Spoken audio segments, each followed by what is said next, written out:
tonight. Before we get started, we have a few things to say. This event is sanctioned by the Arkansas State Athletic Commission. Presiding tonight is Chief Inspector John Webb, and the referee, Jimmy Ford. Oh, he has two. He has the on the shoulder. That's all right. We can get excited. It's okay. We're going to start off with the national anthem of our country. Now with Miss Chloe Capacey singing.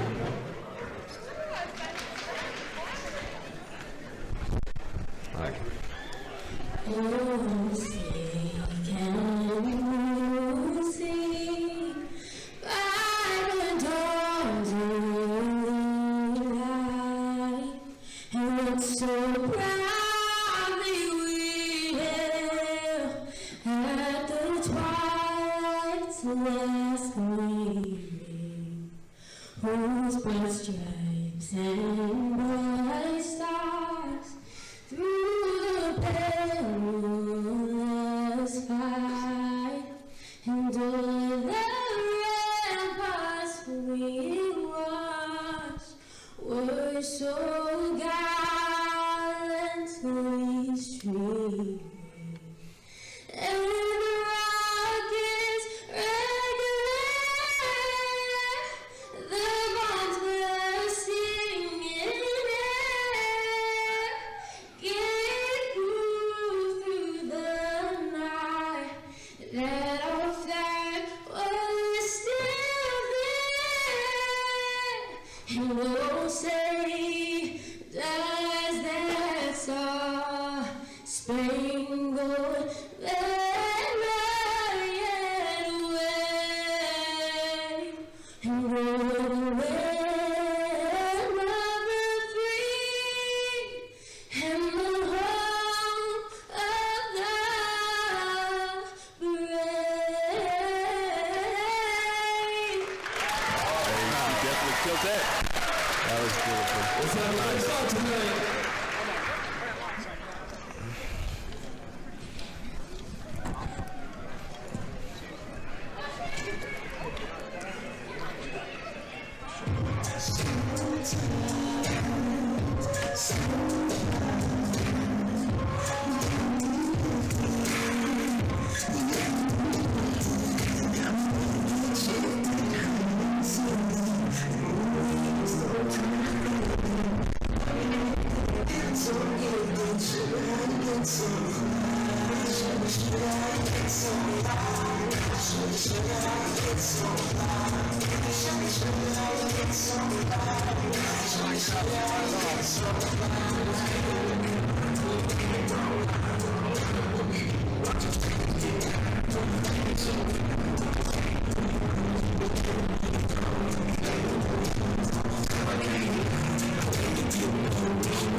Is it 3? Nah, it's RDC4.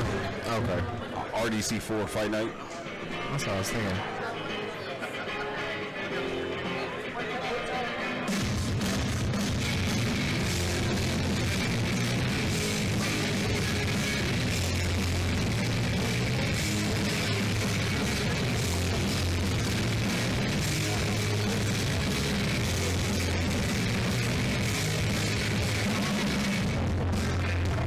Jimmy, you riffing tonight?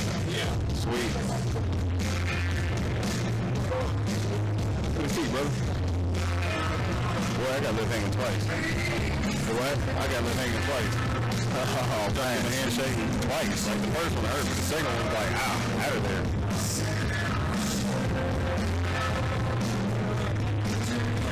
What's his name? Jimmy Foreman.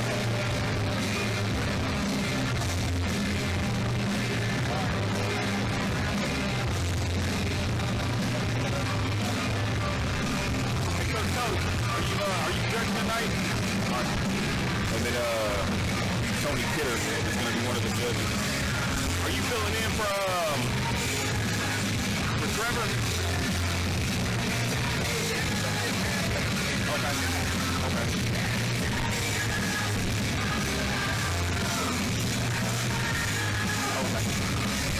He's filling in for Trevor. I believe so.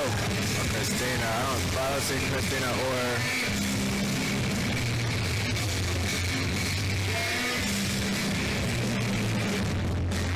Is that Bobby over there? Yeah, Bobby is over here. So the other judge is going to be right there by Master Webb. Gotcha. Is that the judge or is that the That's a timekeeper. That's the timekeeper over there with her. I don't know who she is. And the one next to Master Webb or the one next to Jimmy is the timekeeper? The one next to Jimmy looks like he's in a... He got a sheriff shirt on, I believe. I'm not sure who that is. Here you go. Timekeeper is Scott Ashley. Okay.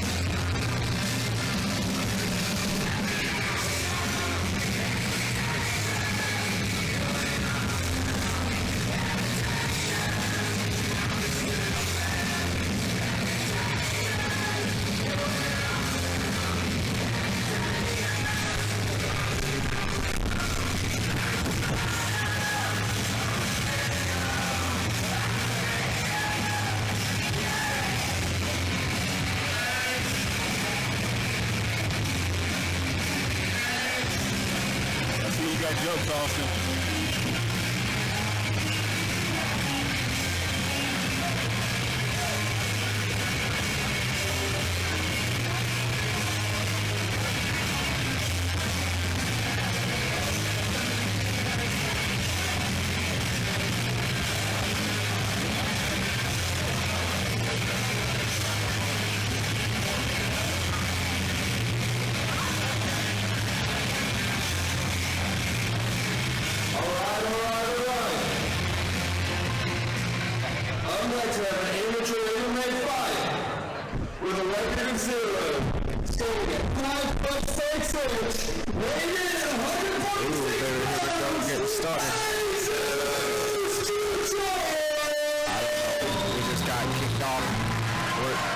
She got thrown out the window.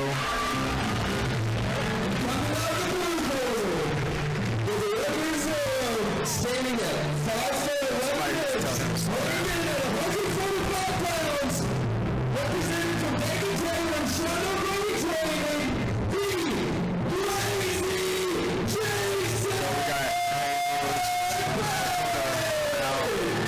His fight name is Chucho. So he's this is his first amateur fight.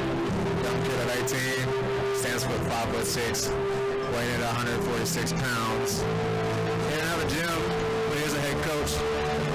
It's Justin Andrews, and they primarily work on striking. That seems to be his fighting style. He has listed as striking. Fantastic. Well, hey, we are live here in El Dorado, Arkansas. Everybody, welcome to RDC4. And this is the fight night. Ladies and gentlemen, this is our first bout. And as you heard, Red Corner has just entered the building.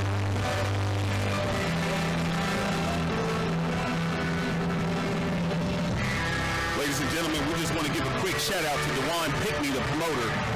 We also want to give a shout out to El Dorado, Arkansas for letting us come by. And tonight our referee is going to be Jimmy Foreman. Judge is Christina Barnett, Bobby Teague, Trevor Allison, timekeeper Scott Ashley, our great announcer Devin, ringside Dr. Michael Hubbard. Thanks to El Dorado Fire Department for coming out and taking care of us. And the ringside commissioner is going to be none other than Master John R. Webb. Yeah.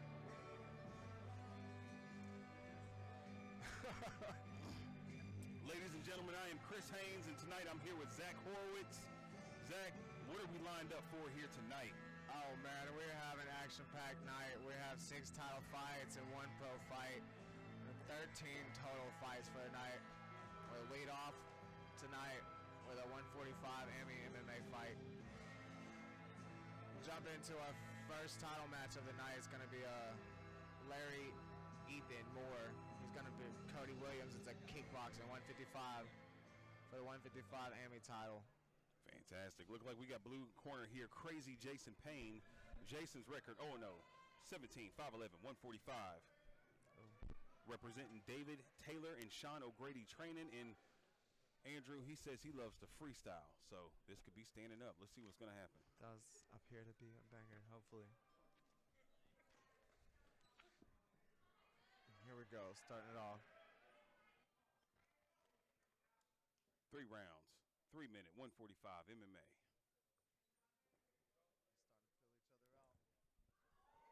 Starting to fill each other out. Oh, that was a nice combination. Staying composed for brand new fighters.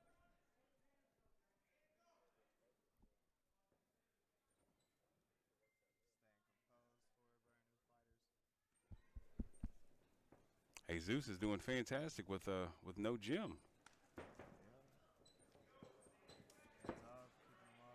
Both working the leg kicks. Nice combination from Jesus. Jason's trying to haymaker his way out of it.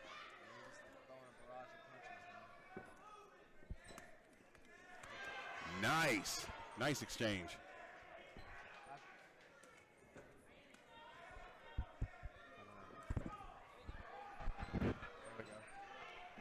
No. Nice straight. Straight left jab. Looks like Jason staying out of range. Nice combination, Jesus. This is going for that takedown. Jesus, and Fury, got the back. See what he's going to do with this. Looks like he just wants to ground and pound. Ooh, nice ground and pound, Jesus.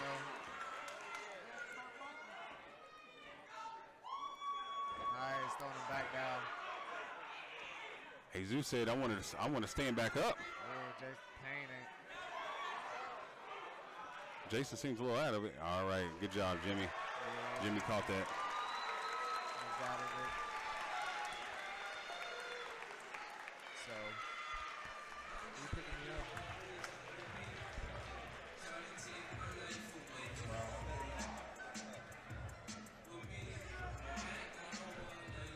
Well, I don't know. Having some difficulties.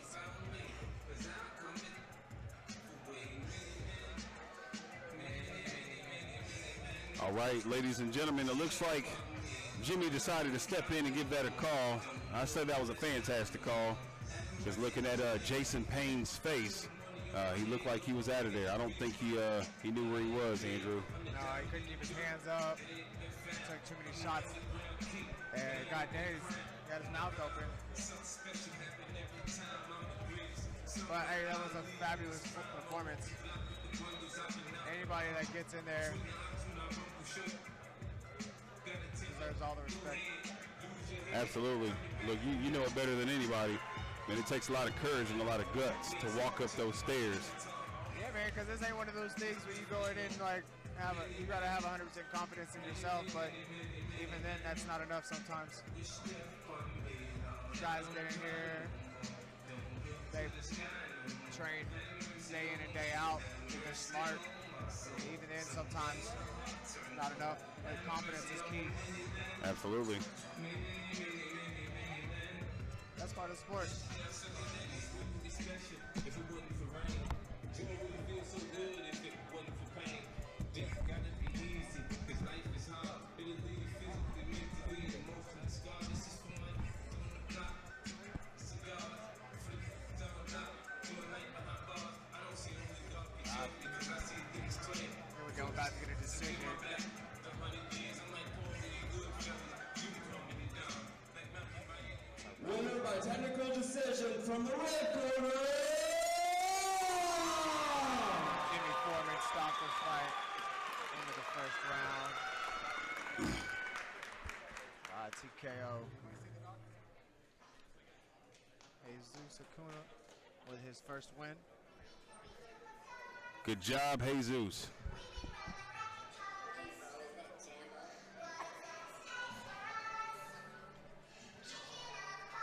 I'm not sure the official time on that.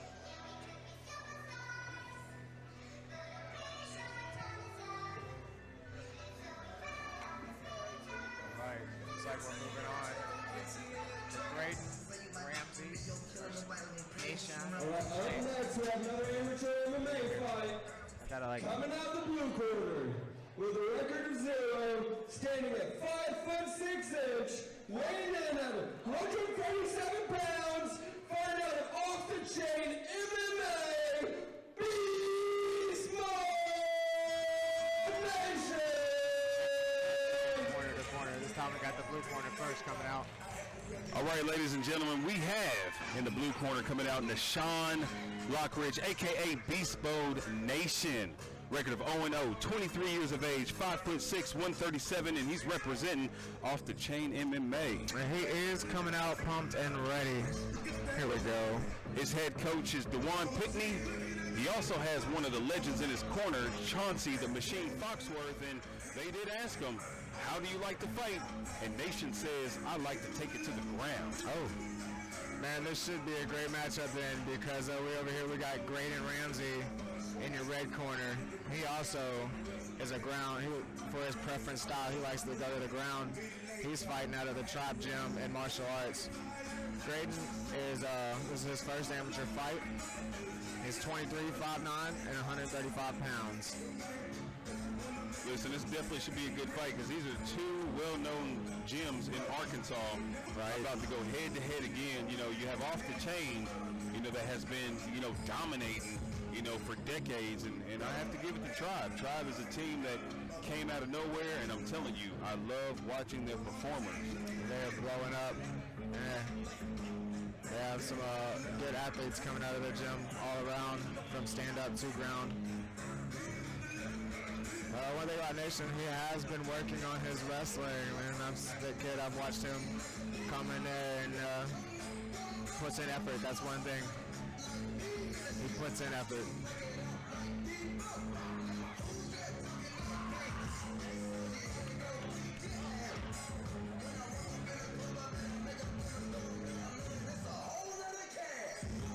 Beast mode, everybody. Beast mode.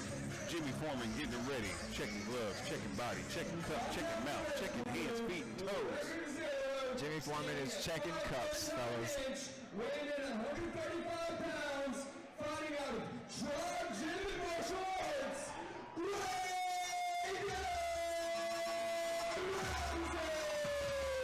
We have Graydon coming out now. Yeah, he looks confident. This is hometown right here, ladies and gentlemen. This is hometown. Graydon's about to go in before even getting greased up. Say he's going to make a cake out of this. Easy work. As we can expect them probably going to the ground on this one. See how the wrestling matches up and who's got the better submission game. Absolutely. And once again, ladies and gentlemen, this is a 3-round, 3-minute, 135 MMA fight. And they both don't mind being on the ground. Let's see how this turns out.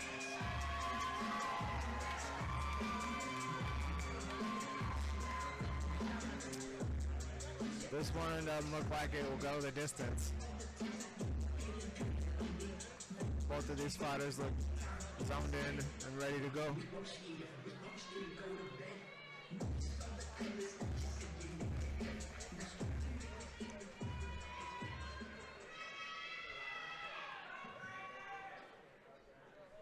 Jimmy Foreman brings the fighters to the center.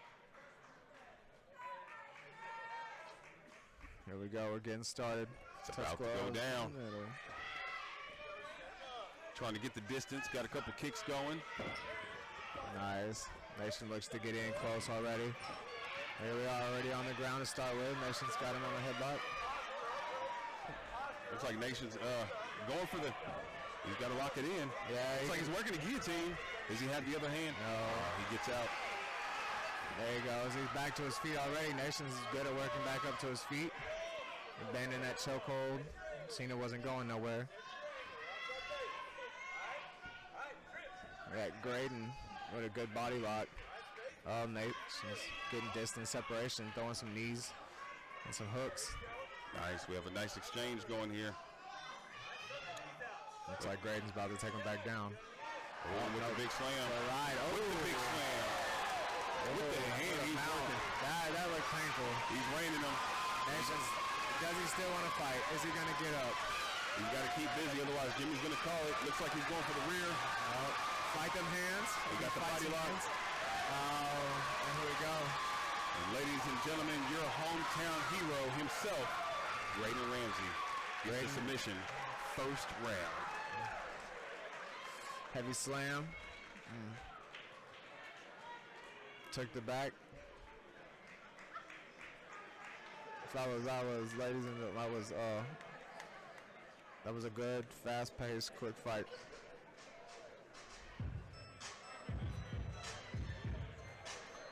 It did not look like they were going to go the distance, and they did not. Once again, I told you, one thing I do appreciate, being able to witness and watch Tribe.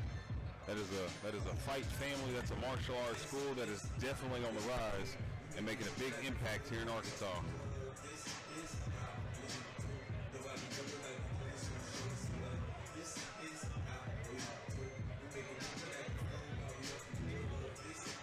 Man. Winner of the red corner with a rear naked choke. Expressions on the fighter's face says everything.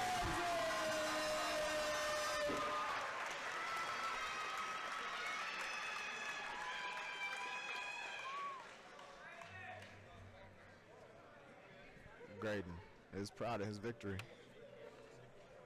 Who do we have up next?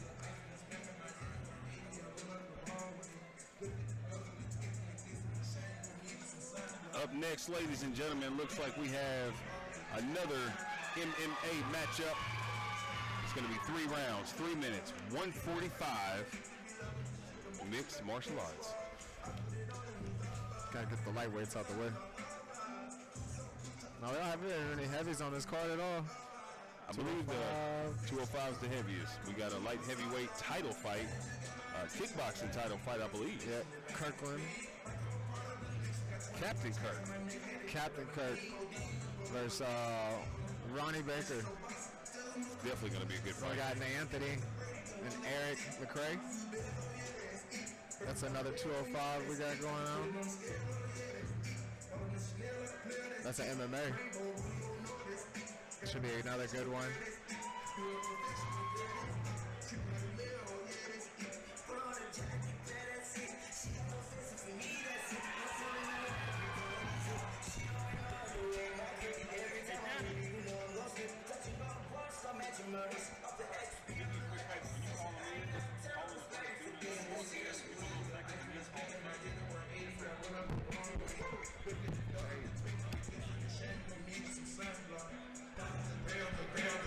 Where's our intermission?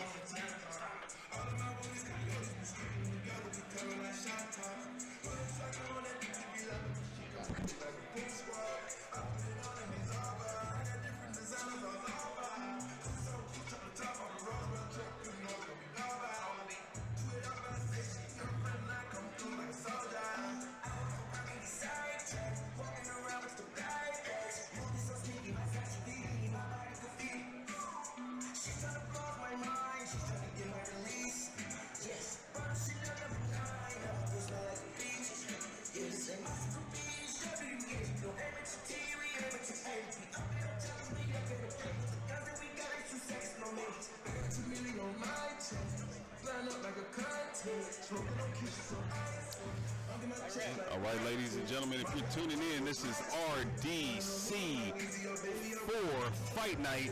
We're getting ready for the third matchup coming in live in El Dorado, Arkansas at the wonderful convention center. And once again, big shout out to RDC, Dewan, the real deal Pickney, and his team for putting on this wonderful show. We got up next, we got Turn him down until he gets up there. All right. Our next fight is another amateur MMA. Coming out the blue corner with a record of 0, height 5 foot 9 inch, weighing in at 145 pounds. Coming out of off the chain MMA, John Heffley. All right, ladies and gentlemen, coming out the blue corner, a record of 0-0, 42 years of age, 5'9", 145, representing off the chain MMA, Mr. John Heffley. He's representing Hot Springs, Arkansas. His head coach, Dewan Pickney. One of his cornermen is going to be one of the only, Chauncey Machine Foxworth. And we asked him, how do you like to get this done? He said he likes to stand and bang.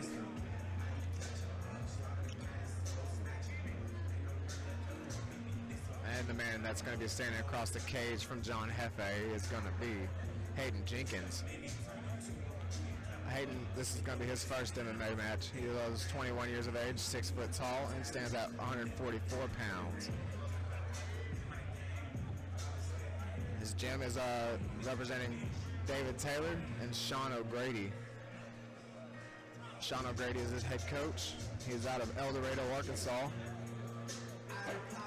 David Taylor and Sean O'Grady will be his cornermen, and he is a freestyle fighter. Oh, this is going to be fantastic. We should expect to see a banger here. Standing at 6 foot, weighing in at 144 pounds, represented by David Taylor, Sean O'Grady, Jaden Jenkins.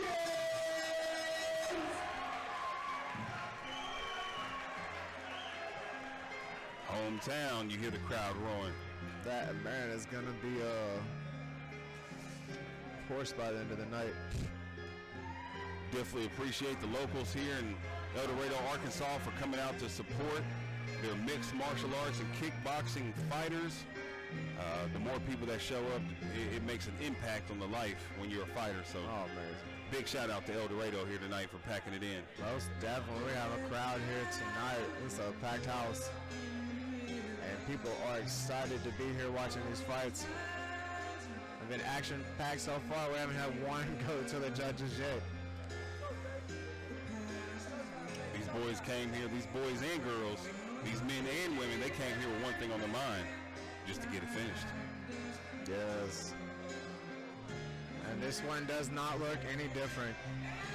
They are ready to go at each other. All right.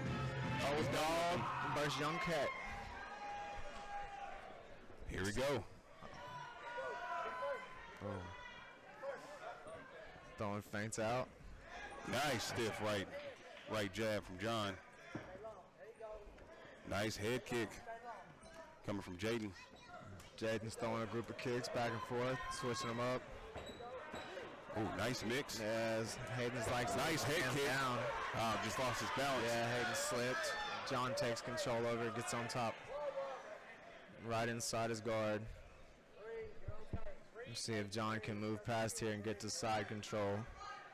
Graydon is giving him an open guard. Absolutely. It looks like we have a little blood action on, looks like the left eye of John. Yeah, probably an elbow or something coming into that guard. He went in pretty quick. He's going for a Kimura. Missed it. John's no stranger to wrestling, though. Absolutely not. Graydon's trying to get up. John grabs him by the elbow and pulls him back down. Can't post up on an arm. You can't get up. There you go. John staying busy. I can see the Jimmy's keeping the eye watch on the blood loss going on. We're getting blood everywhere. Graydon's trying to get up. John grabs him by the elbow and pulls him back down. Can't post up on an arm. Staying busy in that guard. There you Probably more beneficial to him if he could pass that, step over that knee. He's got control of his ankle, or did for a second. I thought he was going to step over, place his knee over and scissors across. He can at least get half guard on them. His toes are in the cage. He wants to watch out. Until Graydon slowly works on his striking. But he seems to be lost here on the ground. Yep, Jaden looks very comfortable being on his back. Somebody wants him to get up. Exactly. I bet he feels the same way. If he could get up, he probably would, but he can't get up. Oh, looks like he's going. Looks like he just sunk in a. He's trying to get a triangle. He needs to get that foot behind that knee. He's grabbing the wrong. And John taps. That's it. Is that another first round? Yeah. And over here, I just said he didn't have no groundwork, and he walked in a triangle. I'm over here foot in the mouth.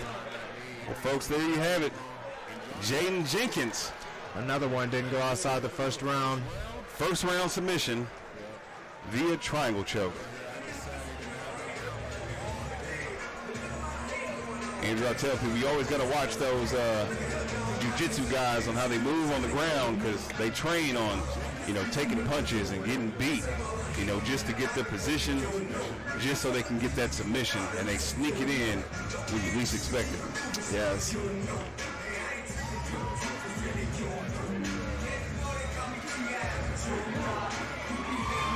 Now that I'm actually thinking about it, Andrew, I believe that John probably took the cut over his eye from the head kick that Jaden gave whenever Jaden fell backwards on the cage. Yeah. All right, winner out of the right corner with a triangle choke, Jaden Jenkins! Good match. Good matchup so far. Fantastic match. And you called it once again, sir. I don't think we've had a match that wasn't finished. I don't think the judge has had an opportunity to judge anything so far. Oh, not at all. We might not need them. Absolutely. The judges may just need to pack their things and go home tonight. The fighter said they got this. Yeah. Hey, man, that's the best way to leave it. Don't leave it up to the judges. You leave too many second chances or too many second guessing. That's one thing I love about, the RDC fights is, he don't set up one-sided fights. He's going to set up fights where these fighters are evenly matched, and, we're going to get a wonderful show.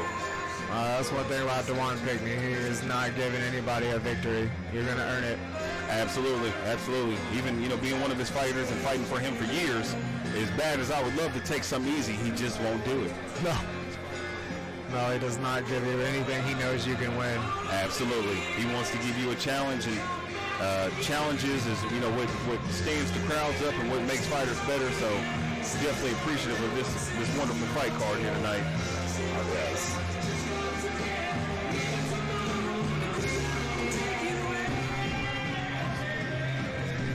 Man, we have every seat full in the house tonight. We got people standing up. Absolutely. And we still have people coming in the door. Those are just popping off left and right.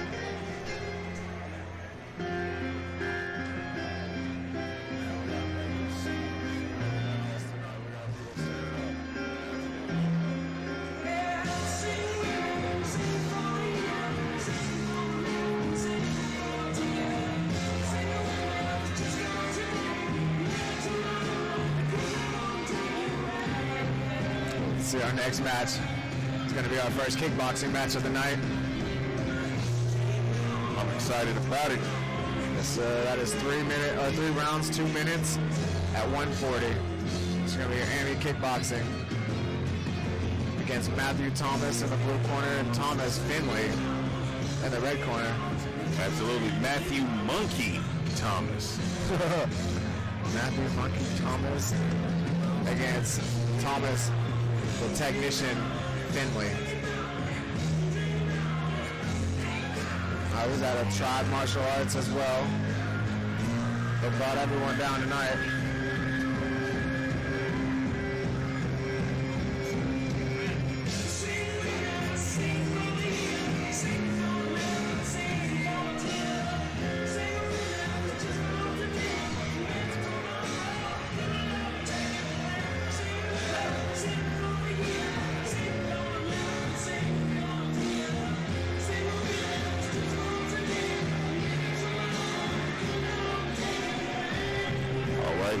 gentlemen, it's about to go down for the fourth bout tonight for the RDC4 Fight Night.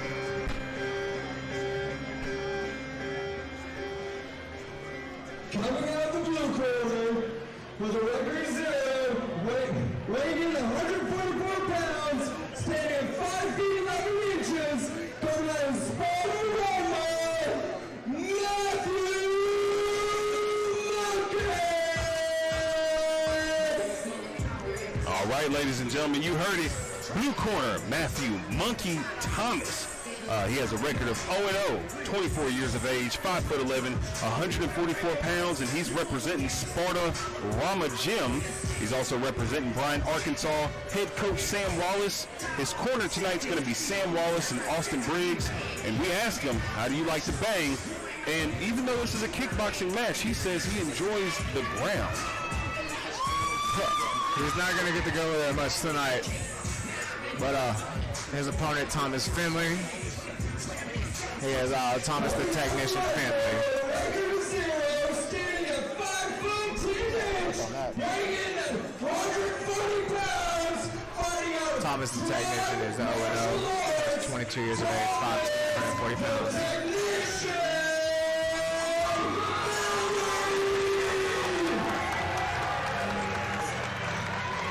Fighting out of Tribe Martial Arts. It's here in Camden, Arkansas.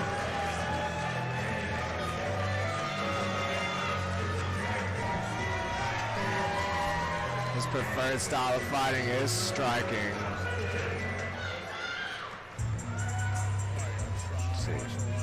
So I think he's going to get a lot of that tonight.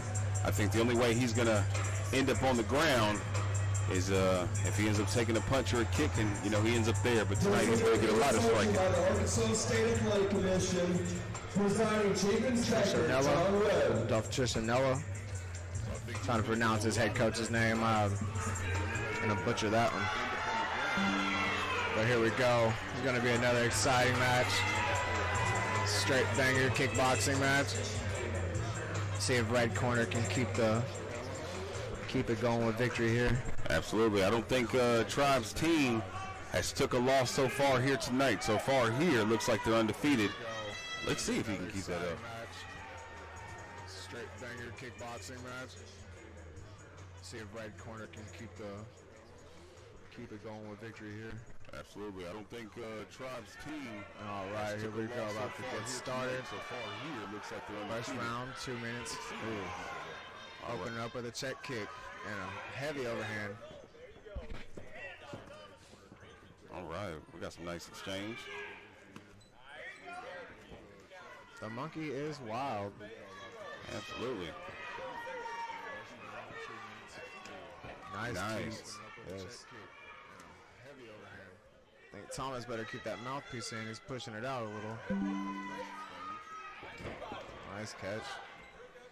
Good trip. It's one thing you see a lot about new beginning MMA fighters, kickboxing fighters. They like to push their mouthpiece out, which is really not healthy for taking punches. Absolutely not. It's that one time your mouthpiece is hanging out, and next thing you know, you end up on the floor with it. That and you're opening your mouth regularly to pull it back in. The stronger your mouth is punched down, stronger you can take, the heavier punch you can take. All right. Nice combinations from Finney. Finney's on the offensive right now. See if Finney can keep it up. Finney's headgear seems to be getting in the way. See the wild exchange. The monkey's going high-low.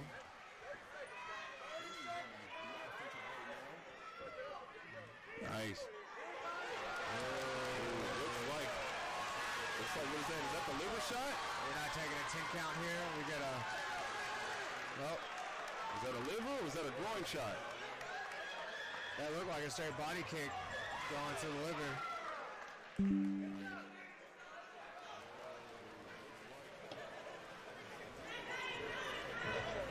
Honestly, my man, I think Jimmy called that well, because even if he did have a 10 count, He would not have made it. no, he wasn't even making any attempts to move. So That was a nice shot. I must have missed it because that. Well, Thomas the Technician Finney brings another dub back home to Tribe MMA. And nice work by Monkey. Got his first victory as well. And no pun intended. No. But I know he likes the ground. And the only way he was going to the ground is by knockout or TKO. Exactly what happened tonight. Again, no pun intended.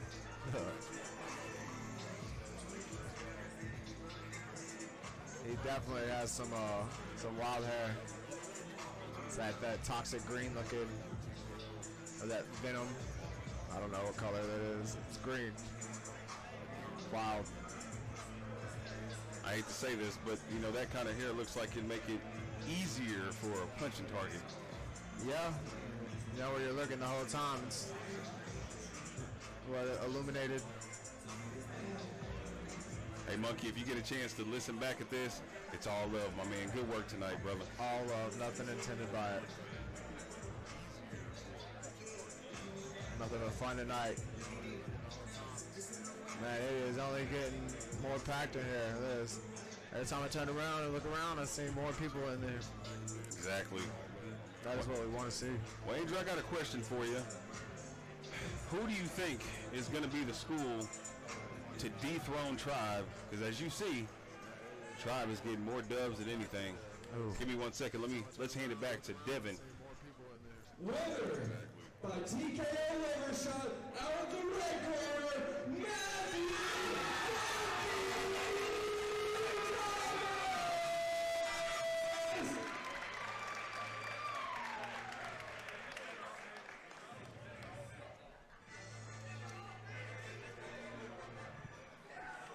For a second there, I thought my paperwork was wrong, but I realized that my paperwork was right.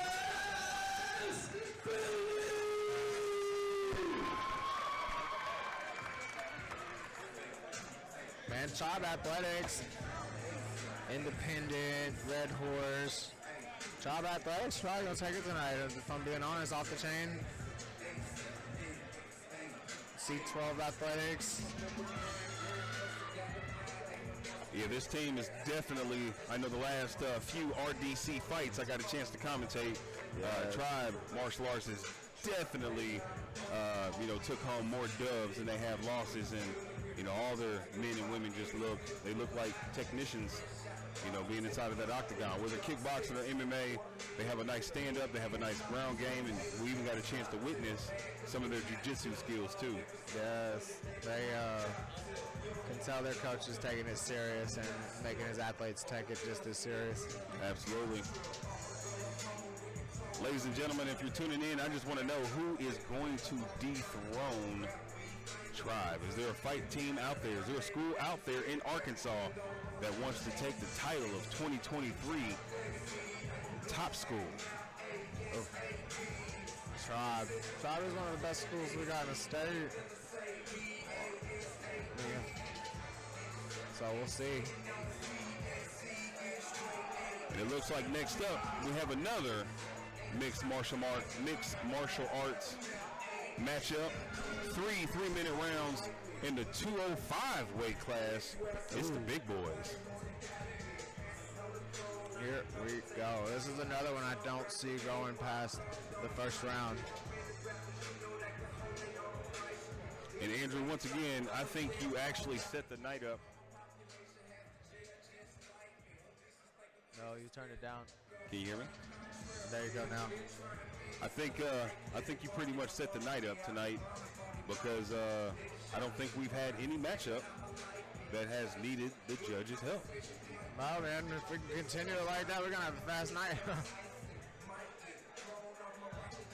Because 13 fights tonight. We are on number 6 already. Or number 5, excuse me. We're about to start number 5. 5 out of 13 fights. Told the judges, hey, pack your bags and go home. Yes. Not needed tonight.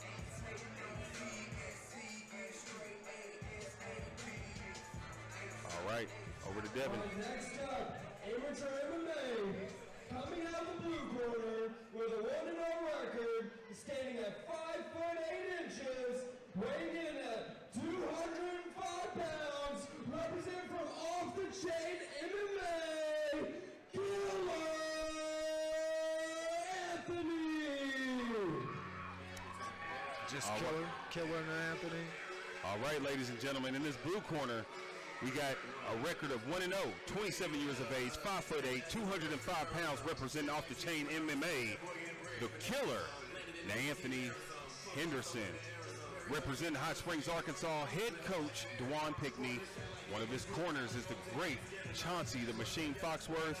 And we asked him, Killer, how do you like to get this done? He says he likes to stand and bang. Hopefully that's what we will see tonight.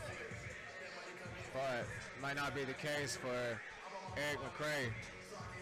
Eric McCray, this is his first MMA fight. He is 29 years of age. He stands 6'4", 205 pounds. What a monster.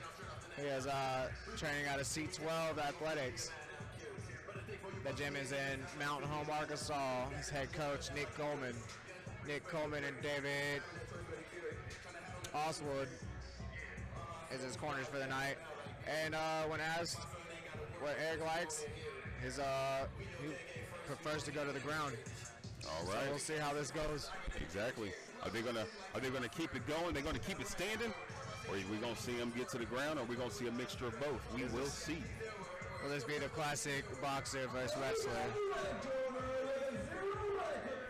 Standing at 6 foot Rich, weighing in at 205 pounds, coming out of C12 Athletics, Eric McRae.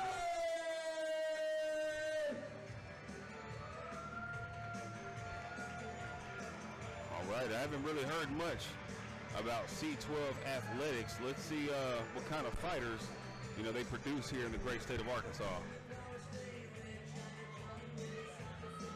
He's coming out here all happy. So, nice way to be coming in good headspace. Absolutely. Staying positive. Seems very comfortable in that nice, happy headspace. This may be a fight, but you got to remain technical. Absolutely. Because it's not about emotions once you get in there. It's about staying in the zone, staying technical, staying focused on your objective. They say it's always those extra happy people that are kind of scary.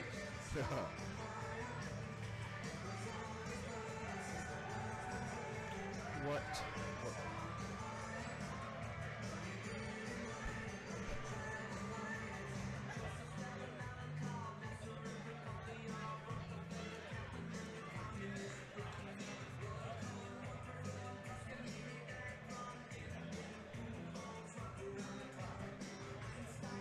This looks like it's going to be... I don't think this is going to go to the ground. If it does, I'll be surprised, even though. All right, Jimmy Foreman's establishing his rules. Blue corner, red corner, getting confirmation from both fighters because it's about to go down.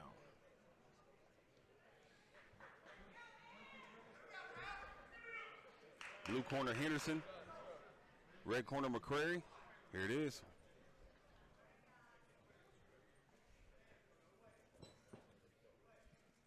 Ooh, McCrary opens up with a strong kick. Nice overhand right from Henderson.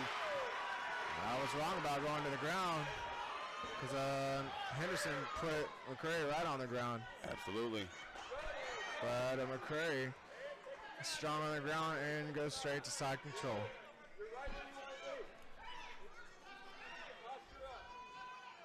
See if Henderson can get back to his feet. That's where he needs to be. Looks like McCrary wants to take him to the center of the octagon. Yeah, getting him away so he can't walk that cage. If he was smart, Henderson would get to his hip and work to getting up. Absolutely, because it looked like McCrary just took mount. And is he going to rain down punches? He looks comfortable sitting there. Or is he going to be working towards an armbar? Henderson would get to his hip and work to get up. Sounds like his corner wants him to pursue an armbar. Looks like he's going for a choke. Yep, looks like he's going for an arm triangle. He may escape and drop to his right side. If he does that, he'll have it. He got him. By submission. Another one that did not leave the first round. We are flying by here tonight. Absolutely. We're not leaving the first round, and they're definitely not trying to give it to the judges. Great fight. McQuarrie definitely takes that by first round by submission.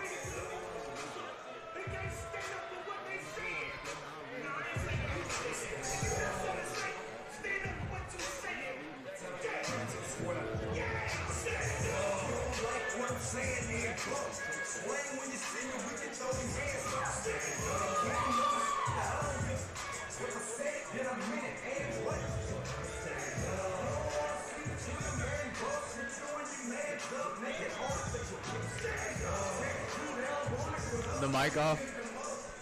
Mic. Winner, out of the red corner, Sorry. by triangle submission, Eric Riley! Nice work, McQuarrie. I tell you what, hopping in with all those happy spirits definitely put him in a good headspace. Oh, yeah. That's exactly what he likes to do. He likes to take it to the ground, and that's exactly what he did, and that's exactly how he finished.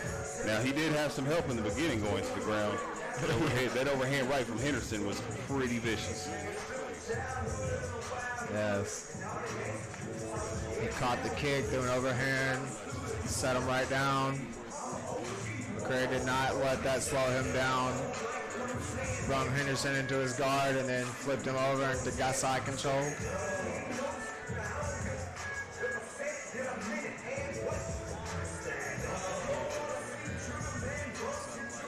Ladies and gentlemen, once again, this is RDC4 Fight Night, and we're live here in El Dorado, Arkansas at the Convention Center. Big shout out to the city of El Dorado for welcoming us in tonight. Thank you for the crowd that's here. Andrew spotted it earlier. When we look around, I don't think we have any seats that are available. It looks like another sold-out event for RDC. This is an up-and-coming, growing promotion for the state, and every time is improved, and it looks like he's sold out more and more seats every time. Absolutely, and I love how it travels around, you know, to all the, you know, near all the big schools. So each school has an opportunity, you know, to bring their, you know, their home fan base in too. So typically, you know, Hot Springs, Arkansas has Off the Chain, and I know Camden, El Dorado area has Tribe. It's wonderful to see this get done. Man, that's a big thing to this sport too, because traveling around, sometimes you're not going to have your home people come to you, be able to travel to. With a 2-1 record, standing at 5 foot 10 inches, weighing in at 160 pounds, coming out of Florida MMA, Scrappy Russell. All right, ladies and gentlemen, over here in the blue corner, we have Chris Scrappy Russell, a record of 2-1, 34 years of age, 5'10", 160 pounds. He's representing Forca MMA. He's out of representing Russellville, Arkansas. Head coach Brian Wilson and Adam Sharpie. His corners tonight is going to be Adam Sharpie and TBH. And we asked him, what is your primary style? Hey, he loves kickboxing and jiu-jitsu. Man, that's a good combination to have. And it's our 6th bout of the night. This is another MMA match, huh? Absolutely. See if this one can get out of the first round at 160 pounds. You got James Clower on the other side of it. It says Kurt the Hurt Clower. He is 0-1, 26 years of age, standing at 6'2", 160 pounds, out of Tribe Martial Arts. Man, we got Tribe is taking over tonight. And he is a well-rounded fighter. He is not picking standing up or going to the ground. He says he is comfortable on his feet 6 feet 2 inches and on the ground. 160 pounds, coming out of Tribe Martial Arts, Kurt the Hurt Clower.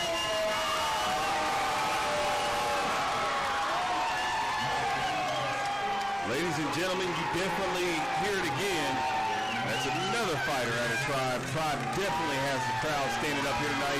If you were here, you can feel the energy, and hopefully you can feel the energy through the microphone here tonight.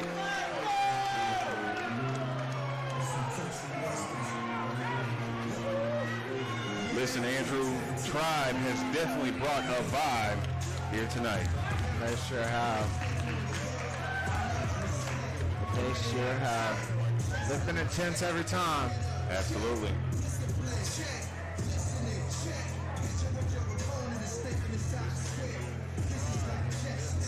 Is Tribe going to take another W for their team? Or is the next win going to be given over to Forca? Russell, blue corner, Flowers, red corner. Russell seems to have the experience in this one. So they got him by age and has him by experience. But you got Kurt. You got him by the reach and the height. Russell seems to have the experience in this one. All right, Jimmy's bringing him in, going over his rules, setting it straight. And has him by experience. You know, Jimmy used to be a world-class kickboxer as well. That's one man I definitely wouldn't want to get on his bad side. Most definitely would not. Red is ready. Blue ready. Let's go. Nice overhand, Blue.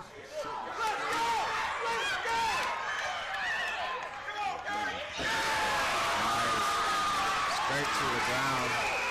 Working that wrestling.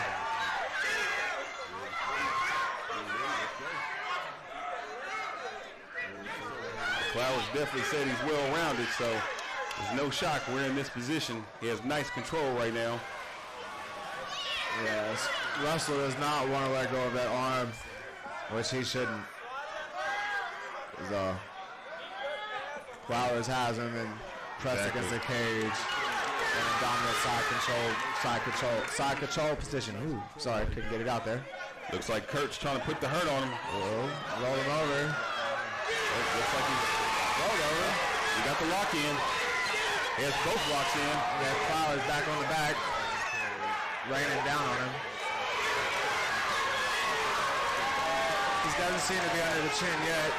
See if he gonna get it. Yeah, he's under the chin now, ladies and gentlemen. Oh, look at that. Russell tucked his chin. But Flowers is also working with the body lock right now. If he can keep that mouth shut, he'll be a lot safer. Flowers definitely should have reverted to the cross face. Yeah. They want to tuck that chin. You put the forearm in that face, it does not feel good. Yeah, scrape up the nose, raise that chin up.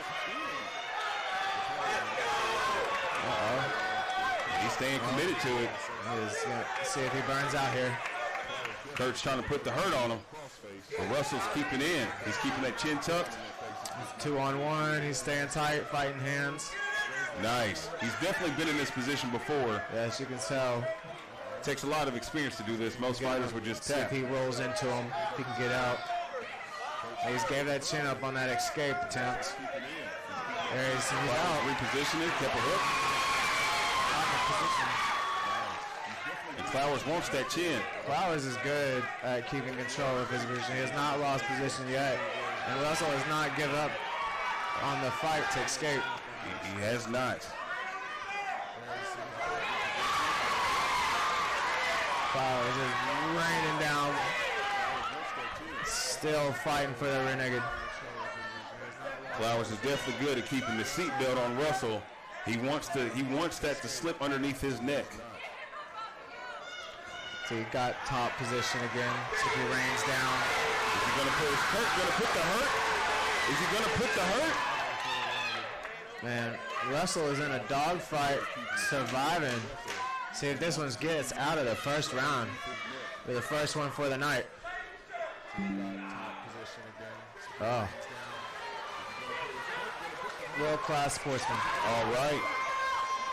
Looks like we made it out the first round. Look, big shout out to Scrappy. Scrappy was not going down. He was not going down easy. I did not hear the bell. It was very faint. It was. I saw the ref break it up, but I was wondering why. Thought maybe it was the mouthpiece. Let's see how Russell comes into this second round, what approach he has. Absolutely. Look, he's in his corner right now. He's not breathing heavy. He's focused. He's listening to his corner. He does not have a panic look on his face. Kurt is just outperforming Russell at the moment.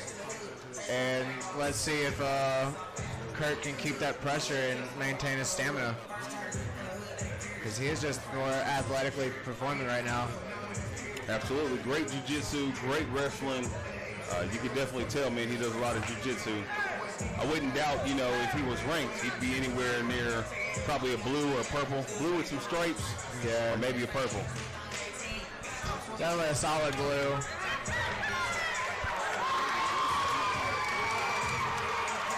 Don't want to disrespect the purple. I think he would have finished if it was purple. You know what? Hey, you all right about that. Them purple belts are different breeds. Hey, they are, man. All right. Looks like Kirk wanted to stand and bang, and Russell wanted to go ahead and get his grappling in. Nice takedown. Nice sweep from Kirk. Back on top.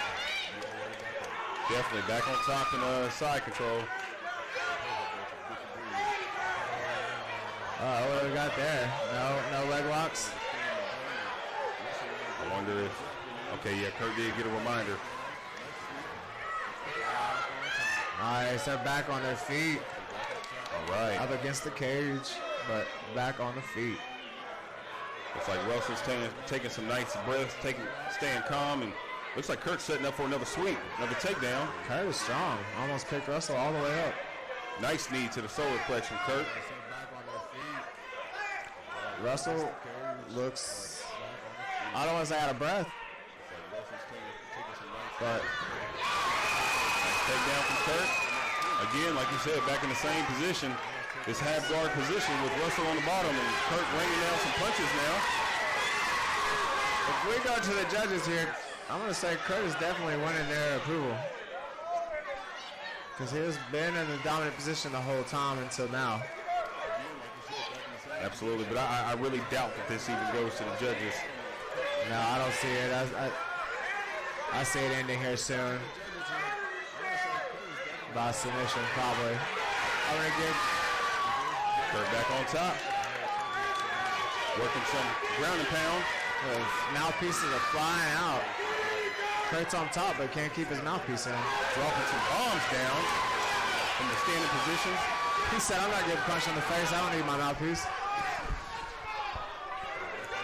I definitely don't know what to call this half-guarded position. Origami.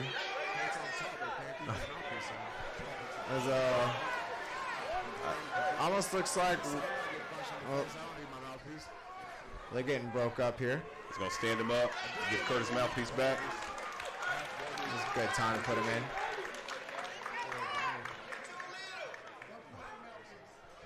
Oh, Jimmy is taking a point for a mouthpiece because this is not the first time a mouthpiece come out. And he just dropped it again. He's going to stand him up, give Kurt his mouthpiece back. Jimmy is being serious about the mouthpiece tonight. But he's giving him back the position. That is not how they get left, though. Absolutely. Definitely wasn't. That right knee of Kurt's was across the body of Russell. Yeah, well, I don't know who got the better position here, Kurt or Russell. Andrew, I can feel the vibration from the right hand on top of Russell's forehead. Yeah, Russell was not phased by it, though. He just was eating them and sitting back up. Looks like Kurt's trying to set up okay, he let go of the guillotine. And Russell is still calm. Kurt's trying to finish it because, I think he's mad about losing a point. Listen, I got to give Russell some credit. It's to the point where Kurt looks almost confused on he can't finish him. No, we got that. It's got that special power, that strength, Homer Simpson. Absolutely. I don't mean no disrespect by that, but All right, we're about to get into the second round, ladies and gentlemen, and Kurt has the look on his face like he just can't finish him, and Russell knows no matter how hard you punch, no matter what move you put me in, he's not going. let's see how Russell comes out in this third round, knowing that he is probably down. We'll see if he comes out and tries to finish him early, or if he just tries to survive. Absolutely.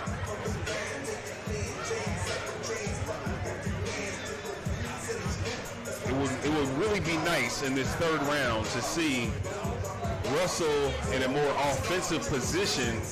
Because Andrew, I'm just feeling this. I just feel this. I really feel that if Russell was in an offensive position, he would probably do some damage to Kurt. I believe so too, man.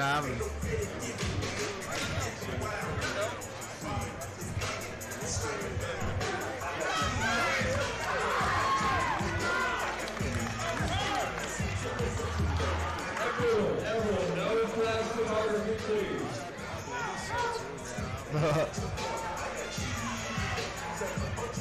All right, we're about to get at it. Andrew, let's see how this is going to go. Nice sportsmanship. Yes, the look on these fighters' face says everything. Ooh, nice leg kick from Russell. Yes, see if he can keep it standing. Looks like Russell wants to keep distance. Ooh, these heavy punches. Uh-oh. And Jimmy can't get out the way. All right, looking at the facts from the last rounds, it looks like this is going to go back to the ground. Kurt has had a great success rate in sweeping and takedowns off the cage. Yes, let's see if Russell is wanting to break this clinch and turn him into the cage. Try to get off here. Maybe circle out, turn around, circle out, throw a few off. Get out. And just stay out of range. Set up some punches and kicks. Kurt setting up. There it is. Back in a half guard position. Let's see if Kurt on can top. finish from here. Nice stiff right hand to the face. Ooh. And Russell just took it. Just took it. I think Russell's got a strong chin. Absolutely. Strong neck. Yes. Nice stiff right hand to the face. Oh, you can hear them thumps. Absolutely. Listen, I'm sitting down next to the cage and I can feel it just vibrating on the ground.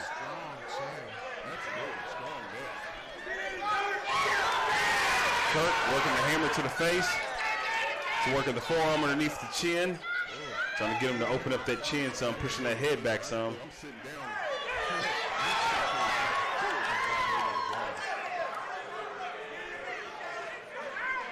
Scrappy's doing a great job of trying to keep those hands away, but not doing such a great job of, staying stationary. He's definitely got to, hip out. He can't be flat on his back. Yeah, he is eating too many shots from that position. Way too many. I think he's just trying to catch his breath, and he really can't afford to be breathing, as silly as it sounds, but to be sitting there and trying to catch his breath. He needs to stay active and stay moving to get in a better position. Absolutely.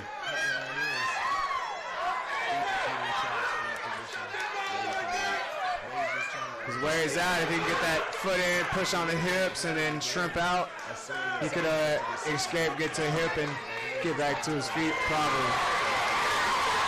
Is Kurt going to actually finish him? Kurt was raining down some more shots. Last 10 seconds. Nothing new for this match. It's been a one-sided story. All right, Andrew, looks like. Oh, we're. Ladies and gentlemen. Are we doing another mouthpiece? Oh. Oh, lost the point for hitting him back of the head. Oh, this might go a draw after all. Well, Kurt, that hurt. I just lost another point. Jimmy said he told him 3 times not to hit the back of the head. All right. I don't believe it was intentional. It was probably just Russell trying to avoid shots. Absolutely. Being in the heat of that moment, And that's where pick your shots come into. You gotta pick your shots. You can't be just throwing wild punches. Absolutely. You have a lot of fighters that will bait you into, the back of the head, or bait you into some crock shots. This is fighting. The sport is all about fighting, but it's not about being emotional. So you need to pick your shots and be intelligent about it. And right there, we just saw Kurt lost the point by not picking his shots. Ladies and gentlemen, you hear it. Tribe Martial Arts. Kurt, the Hurt Flowers. That's his fan base back here in El Dorado, Arkansas. Yes. But like Andrew said, I mean, which way is this going to go? Is it going to go a draw? I mean, are they going to give it to Clowers? Did Clowers lose too many points? Man, well, I think it just goes to the first round. Because probably 9-9 for the second and third, so depends on who won the first. Which way is this going to go? Winner, out of the red corner, All right. Well, ladies and gentlemen, just as we figured, it goes to the red corner. Big shout out to James Kurt Flowers at a Tribe Martial Arts. They once again take home another dub, but this was a fight that definitely went to the judges.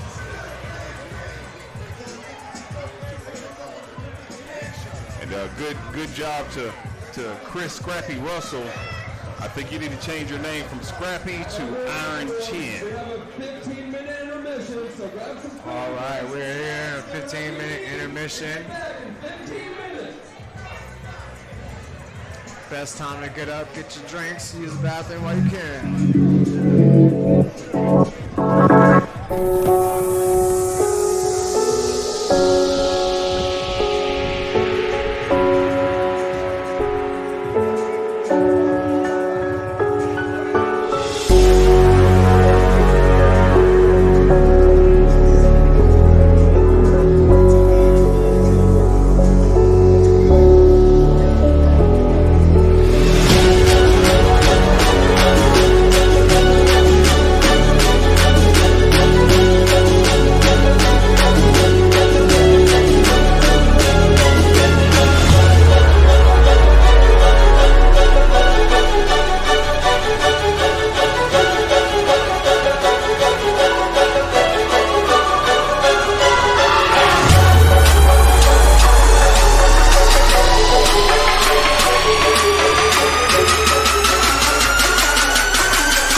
True champion.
true champion.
I'm a true champion.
I'm a true champion.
I'm a true champion.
champion.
I'm a true champion.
I'm a true champion.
I'm a true champion.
champion.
I'm a true champion.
I'm a true champion.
champion.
I'm a true champion.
Weighing in at 155 pounds, coming out of the Killer Bees Kickboxing and more, Ethan Moore! All right, ladies and gentlemen, we definitely have a good treat for you tonight. We have our 155 championship battle. 5 2-minute rounds, 155 kickboxing. We got Ethan Moore. Our first title fight of the night, 1 of 6. Yes. Ethan is sitting at 6'3", 24 years of age. I'm sorry, his record is 6-3, 24 years of age, 6'1", 155. He's representing Killer Bee Kickboxing out of Ardmore, Oklahoma. Their head coach is Eddie Sims. His corner is going to be Eddie Sims, and of course, we asked him what you like to do, and he likes to stand and bang. Man, his opponent is Cody Williams. Cody Williams is 1-2. He is 25 years of age. He stands 6 foot 2 inches tall at 155 pounds. Out of Ethos MMA. Cody's from Tyler, Texas. His head coach is Chad Decker. His corner is Chad Deckers, Caleb Minter, and Gerald Mahari. He is a freestyle striker. He is coming to get that 155-pound kickboxing strap. Coming out of Ethos MMA, Cody Came all the way from Tyler, Texas. I don't think he came here to not go home with the belt. Absolutely, he came a long way to get that gold. So did Mr. Ethan Moore, also coming in from Oklahoma, came a long way. They both met in the middle here in Arkansas, and somebody's going to leave with some gold. Now let me ask you, Andrew, you did a good job telling us before. Do you think this is going to go to the judges, or do you think this is going to be this is going to be put in the hands of the fighters? Man, I'm going to stay as the fighters are going to continue to. They're going to take it from the judges' hands. Especially, we have experience here for a title fight. So we'll see how this goes. Absolutely.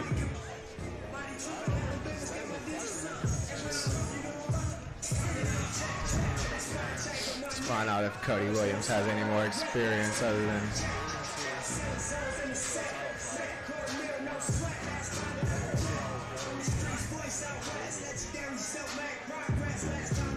Once again, our wonderful referee for tonight, former heavyweight kickboxing champion, Jimmy Foreman. Let's go. And here we go, getting started.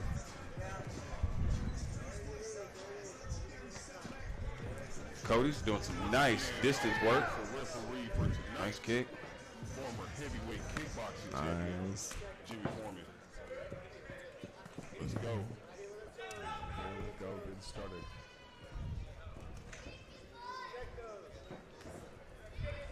Nice teep from Cody. Nice body shot with Ethan. Oh, Cody's going inside with some uppercuts.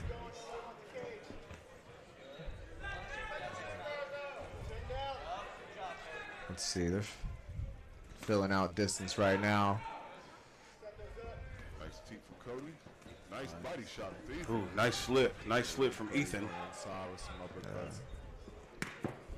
Cody's corner is throwing out some good advice. Cody's throwing a lot of good combos, but he's not setting up his kicks. His corner keeps yelling at him to set up his kicks after his combos. Ooh, nice slip. Nice slip from Ethan. And Ethan, Throwing out some good more of the calmer fighter here. combos, but he's not setting up Comes his with that kicks. experience. Keeps yelling at him to set up his kicks after his combos. Cody definitely mixing up a lot of combinations and keeping his aggression, keeping his tempo. Ooh, looks like there was a toe to the eye. Ooh. Let's see what's going on here. Comes with that experience. Cody definitely mixing up a lot of combinations. Definitely looks like a toe to the eye. His tempo. Ooh, looks like there was a toe to the eye. So there you go. Is that they're counting that as an eye poke. They're going to give him at least 5 minutes. Well, let's just pray, man, that, it takes 5 minutes to, get him back right. Hopefully it's, nothing worse than. Yeah, let's. He's got a doctor checking on him right now. Seeing if he can see. Jimmy just called it. At least 5 minutes. Jimmy just called it. Let's just pray Doctor that stoppage on this one, fellas. This one goes to Ethan Moore. And by first round by doctor stoppage. Big prayer goes out to Cody. That's never a way you want to leave a fight. He was definitely performing good. But you want to know something I love about RDC, Andrew? This won't be the last time we're going to see him, so hopefully we get a chance to see him come back. Take the gold from Mr. Ethan Moore.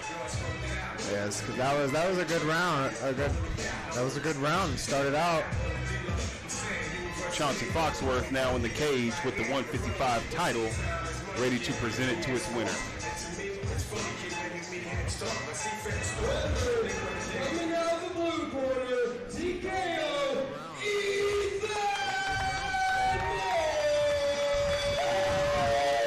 All right, and here we go. Our next fight is a 205 kickboxing title match. Right, Captain Kirkland Sorrells versus Ronnie Baker.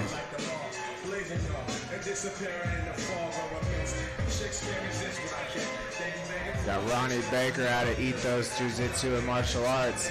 Record of 1-1. He's 24, standing at 5'11", and weighing in 205 pounds. Ronnie's from Tyler, Texas as well. His head coach is Gerald Meharry. And his cornerman is Gerald Meharry and Caleb Mentor. He is a striker. He's a stand-up style fighter.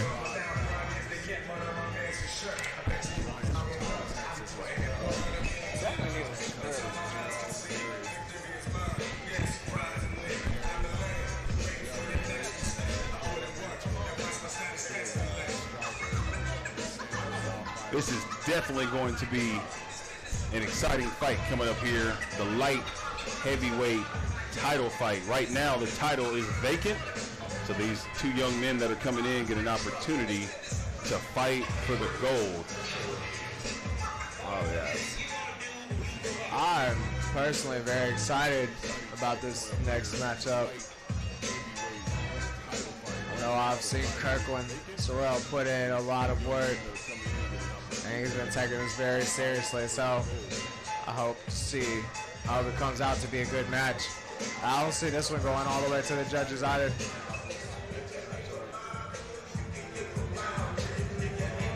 Well, you did call it on the last one. It definitely didn't go to the judges, but it definitely went to the doctor. Yeah. Well, you hate to see that, man. Definitely, man.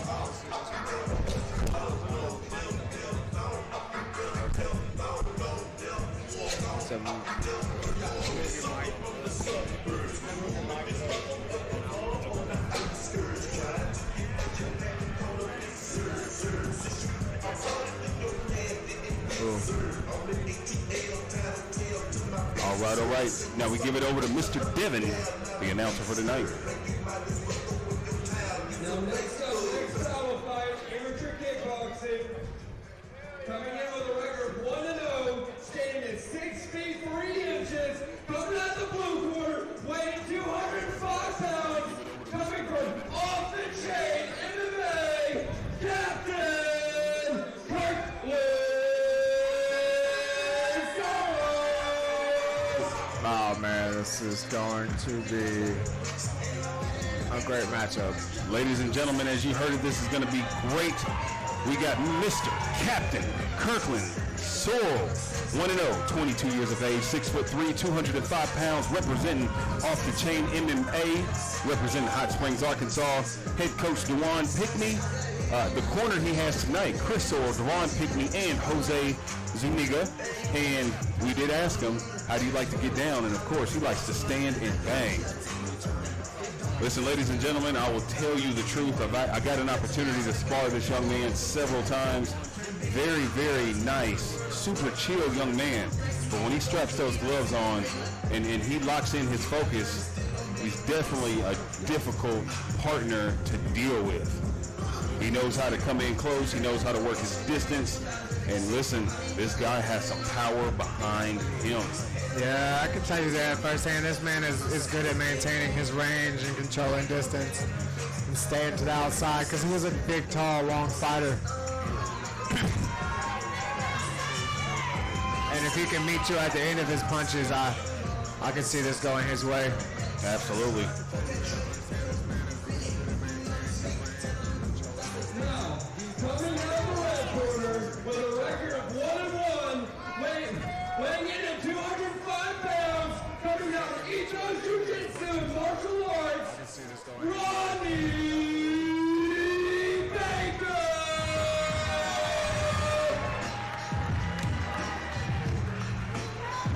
All right, ladies and gentlemen, we got Ronnie Baker headed to the stage now.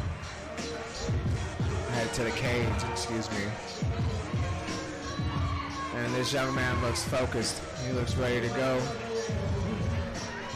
Extremely focused. He has the look in his eyes right now. He has the look and the confidence that he is leaving here with some gold either on his shoulder or around his waist. This man looks big. It does not look like a 205er.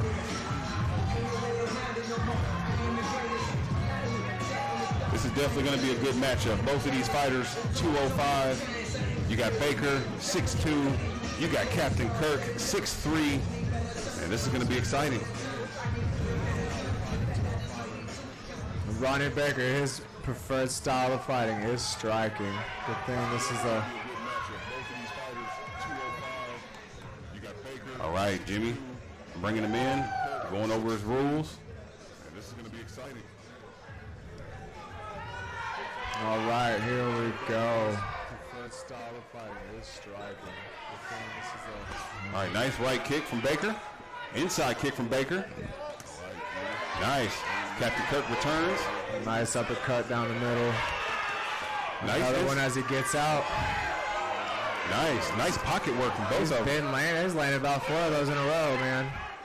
4 uppercuts going down the middle as he tries to circle out. He's on that corner of the cage. He needs to get back into the center. Keep his hands up. All right. Jimmy caught that one. Looks like Kirk went down. He's going to give him a standing 10. We got Ronnie Baker over here staying composed and steady, ready. Rushes back in. Eats a teep. Ronnie Baker with the nice hook, strong hooks. Power. And a lot of speed. 205 is that weight class where you're going to get a good mixture of speed and power. He's working the inside kicks, the inside body, and inside leg. Andrew, what was that? Oh, was that a? That was it looked like he caught it with inside leg gripped and with a hook on the outside, and it's just a clean catch. Kirkland needs to keep his hands up. He's dropping his punches, dropping his hands as he's throwing his punches. Baker with more of the Dutch kickboxing style. Leading in with head first.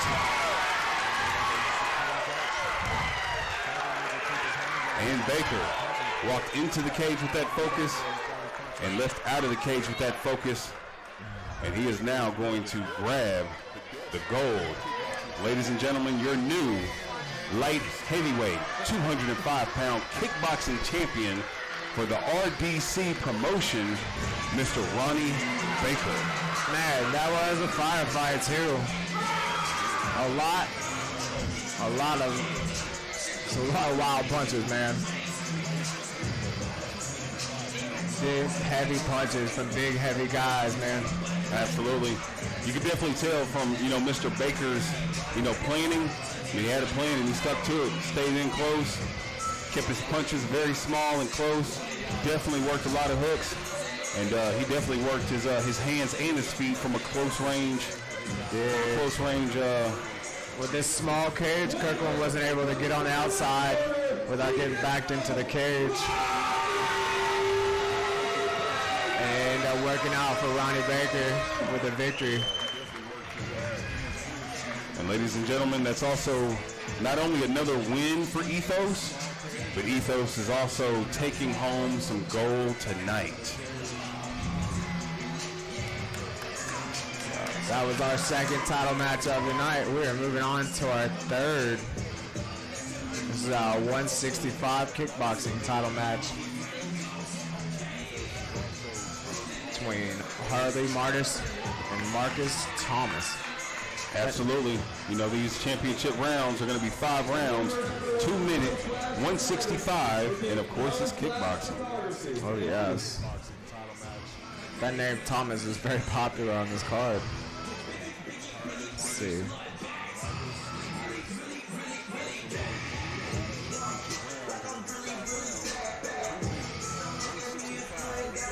Ladies and gentlemen, if you don't know, when you hear about a promotion coming into your town, please do what you can to support local fighters and just show up. We're definitely going to give you a show.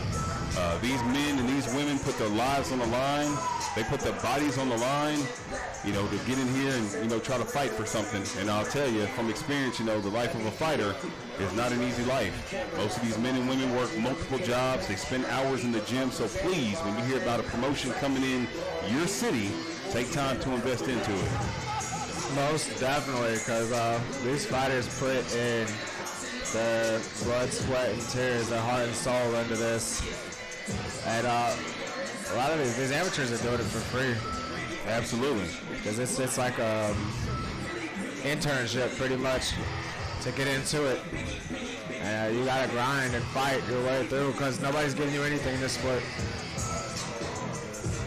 That's absolutely correct. And as you know, it's always a great feeling when you get a chance to walk out of your hometown and you hear people scream your name, whether they know you personally, whether you work with them, whether you heard of them, or whether they just come from your city. It's always good to have support. Oh yeah, that is one of the best feelings you could, this is one of the best feelings out there, is having up close and personal support from a hometown, fighting in your hometown. It's a privilege.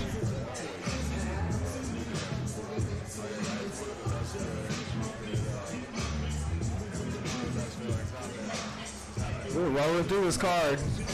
Absolutely. This card has not been trying to give the judges an opportunity. I do believe the judges had, they had one opportunity. And One, yeah. yes, one opportunity to the judges, and we even had an opportunity for the doc. Yeah. It's been all up to Mr. Jimmy Foreman tonight, primarily. Absolutely. Like you said, again, shout out to Jimmy Foreman, former light heavyweight and heavyweight kickboxing champion. This man knows exactly what he's doing. He's allowing these men and women to work, but he's also, keeping them safe in that same regard. Of course. Because it sounds cliche to say, but safety first out here. Even in here, I mean, I know it's a violent sport, but there's rules. Absolutely. And these amateurs, their safety is put at the highest regard because you said they're amateurs. And they're not getting paid for this, and they have to go to work tomorrow. Absolutely.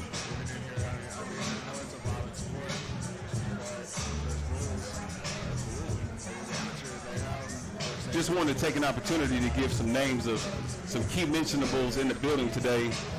We do have the man, Blackie Chan, in the building today. We have the man, Blackie Chan. I do believe he's on a 2-0 bare knuckle fighting win streak. Now he's actually fighting for the BYB promotion. Doing fantastic. We also got Chauncey the Machine Foxworth. He's on what is his streak, Andrew? Chauncey's got like a 10-fight win. I don't want to hype him up too bad, but that man, I haven't seen him lose since I started training with him. Absolutely not. It's been 3 years. The Machine is definitely on a warpath right now, and I'm not trying to be the one to stand in that way. And we also have Roderick, the Punisher Parker in the building, pro boxer, kickboxer, and MMA, I believe, too. Here we go. I'll put my foot in my mouth, man. Chauncey, I think he's on a 3-fight win streak. Because he fought that former UFC fighter for what promotion was that? That was a hard fight too. Went all 5 rounds, and was it? Excuse me, I'm getting tongue tied. I'll come back to it when I get. He fought that former UFC fighter for that. He said taking the 5 minutes. Oh, cool. Yeah, went all 5 rounds, and was it? Excuse me, I'm getting tongue tied. I'll come back to it when I get.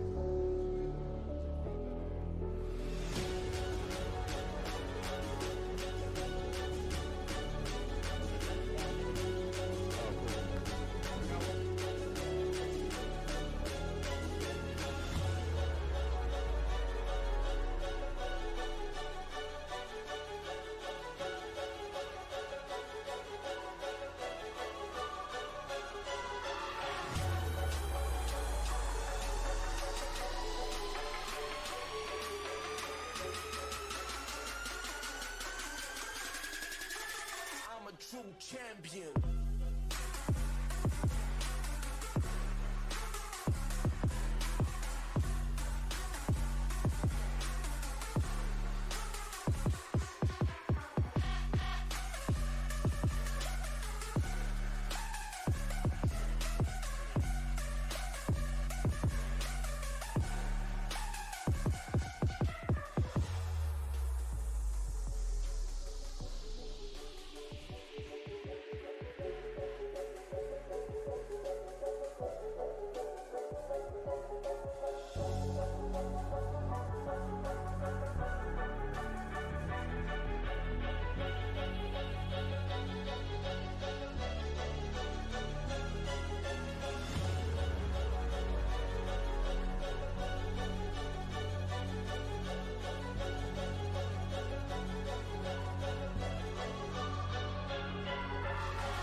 champion.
True champion.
True champion.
Warrior Gym, and that's out of Bono, Arkansas.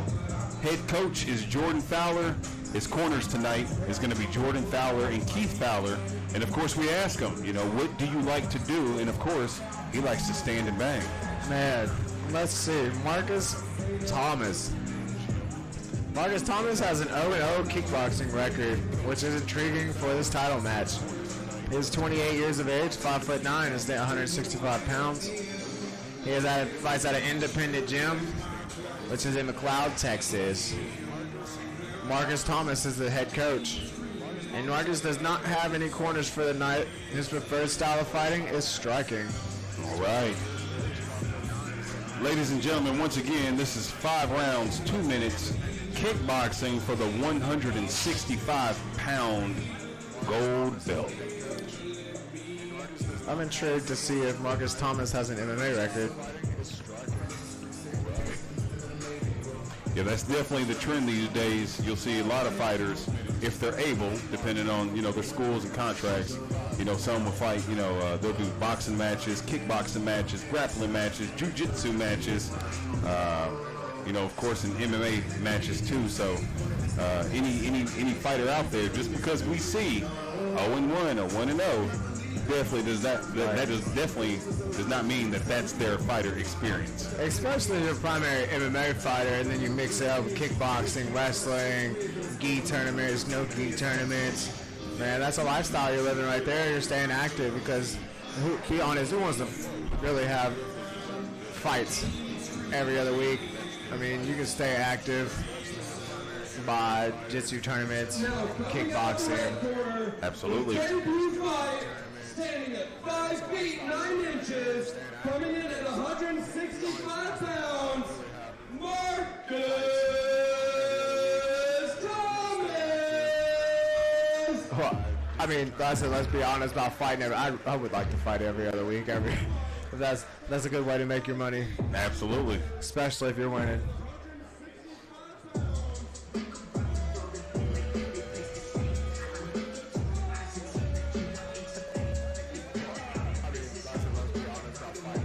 Marcus Thomas coming down alone. Who is going to put the Vaseline on? Well, it looks like he has, someone with him, which is great, which is good. Yeah, somebody was not listed.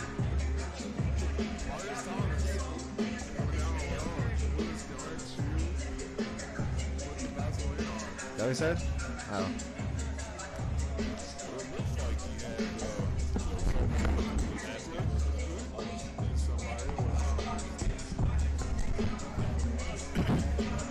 All right, let's see what's going to happen here tonight. 2-0 versus the debut on a title fight for the 165. I am excited about this matchup. All right, ladies and gentlemen, we got Jimmy Foreman.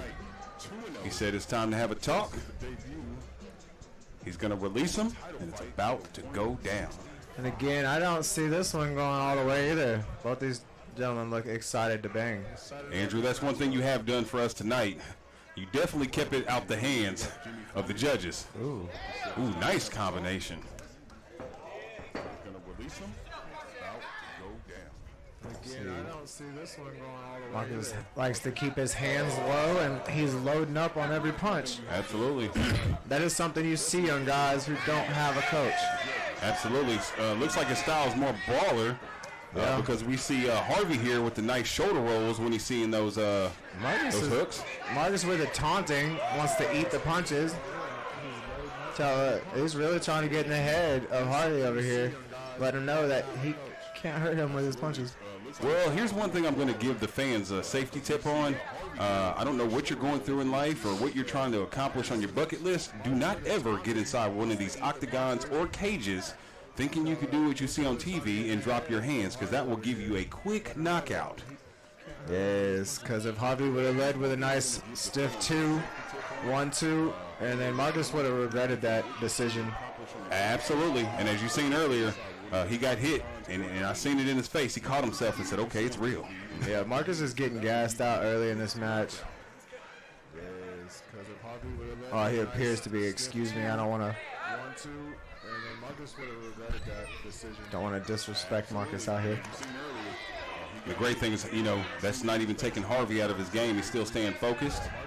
He's not trying to rush in too quick. But I will say, for training for years, when you get those brawler styles, you still have something to worry about because it's always those punches you don't see that hurt. Those lucky ones. Ooh. All right, we're gonna make it out of the first round. Let's see. Marcus is keeping his hands up now, but he's not keeping his eyes open. All right. I don't want to sound one-sided, ladies and gentlemen, but I will say, saved by the bell. Yes. I don't think this one will make it out of the second round. Well, you know what? I'm not going to doubt you because you've been on point this entire night. So. I'm going strictly by hands and head. Listen, I need to take you to the local casino, with your. You'd be surprised. I'm no good there. Because I definitely would have made some money tonight. Tonight, yes. If I could have put some money on these fights, I probably would be well off right now. I'd probably be heading out, keeping money in my pocket. All right, ladies and gentlemen, once again in the blue corner we have Harvey Martis, and in the red corner we have Marcus Thomas. 165 title fight right now. Who's going to go home with the gold? Oh. Well, let's see. Harvey Martis looks a little more composed, I should say, and his stamina seems to be intact. As Marcus is breathing a little bit heavier than Harvey. Absolutely. But leads with a stiff jab. Ooh. Marcus slips and falls to the canvas. Back up. Marcus is breathing a little bit heavier than. Oh, nice two. Ooh. Harvey in there. You can tell Harvey does a lot of boxing work with a mixture of, the Philly shell and the Kansas City slick'em style. Because he loves to, slip and roll that shoulder in the inside. It's one thing he's been good at shoulder rolling, dodging them punches with a nice exchange. Absolutely. And he's doing a great job of using that shield, too. When you get inside of that pocket, you can use that shoulder and that forearm to use it as a shield. And he's constantly working combos. All right, Jimmy Foreign decided to give a standing count instead of calling it. Because Marcus is shelling up. He is not dodging any of his punches or blocking or picking. He's just kind of shelling up and... Absolutely. Well, it looks like he went to Jimmy and he said no more, and Jimmy confirmed he said no more. So, ladies and gentlemen, your 165 kickboxing champion tonight, Mr. Harvey Martis. Was an entertaining match.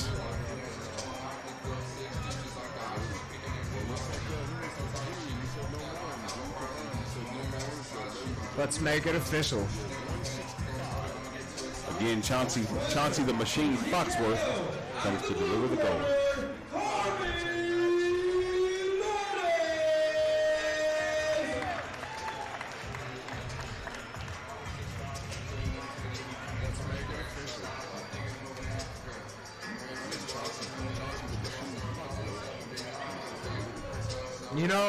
One thing about Marcus, he just took his first loss, but for not being trained and not training out of any gym, he is not a bad athlete. I think with some guidance and training, he could probably definitely pick up his skills and sharpen them. Oh, definitely. Listen, if him not having any kind of experience is the case, or not having a legit team to train with to get inside of the octagon, the ring, or the cage with someone that does have experience and that does have a team and sparring partners. Hey, if you got a chance to get with a good team, I definitely see him getting a lot of wins in the future. It takes a lot of heart. Most definitely.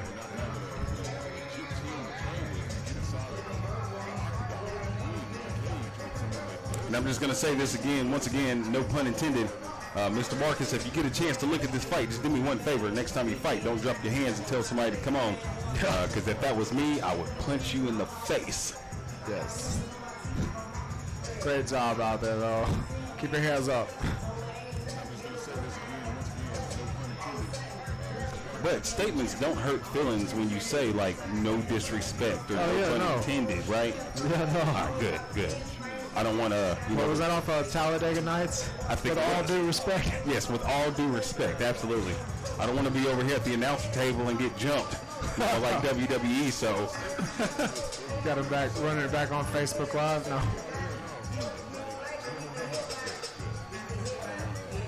Well, actually, I should be good, Andrew. You're currently still training and fighting, so somebody comes after me, man, just, just back me up. Like, let's not be modest. You can handle your own. I've seen you. Yeah. Like ripping a car door off a car. Wouldn't I put money on that? I bet you could do that too. I don't know. Age has a funny way of doing things now. Yeah. I've been getting stiff sometimes on the ride here. I was like, I can't extend this all the way. My elbow is getting stiff. Old age, shoulders getting stiff. I'm like, damn, excuse me. Excuse me. Amateur kickboxing coming out the blue corner with a 4-0 record. Here we go. 5 feet 5 inches, weighing in at 135 pounds, coming from off the chain MMA, Adriana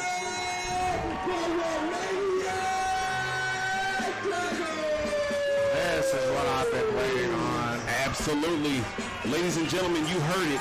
Coming in the blue corner with a record of 4-0, 23 years of age, 5'5", in the 135 weight class, defending her title, repping off the chain MMA. Oh. Yeah.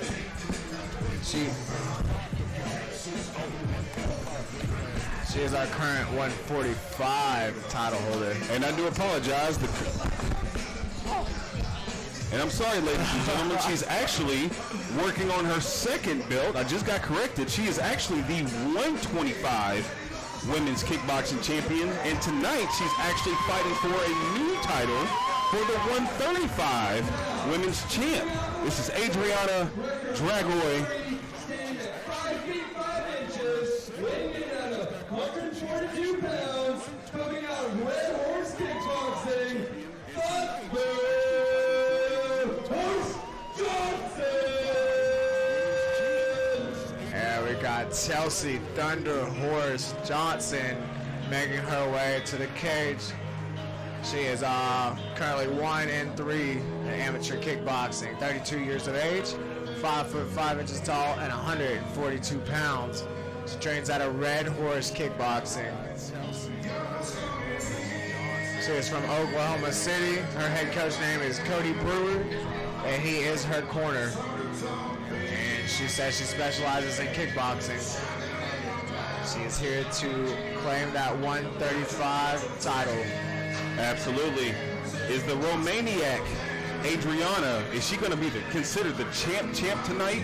Is she going to be a 2-weight class gold holder? Or is the Thunder Horse, Chelsea Johnson, going to go ahead and take this 135? We will see. And this hopefully, this is going to be a great match, man. I can just feel it. Absolutely. I don't think either one of these girls are going to be a pushover. And this one might go to the judges. I can just see it being real technical. Oh, absolutely. You can just look in Adriana's face right now. She's just fully focused and getting prepared, and of course looking at Chelsea as well. I mean, they have the same look. Look, listen, this is going to be great. You've done a great job calling it so far, so you're right. You know, this one may end up going over to the judges. It just looks like both these ladies are very serious, very technical fighters. And I know one thing about Adriana, she is a very technical fighter. From her punches to her movement, she does everything deliberately. Absolutely. Without sloppy. She's not sloppy at all.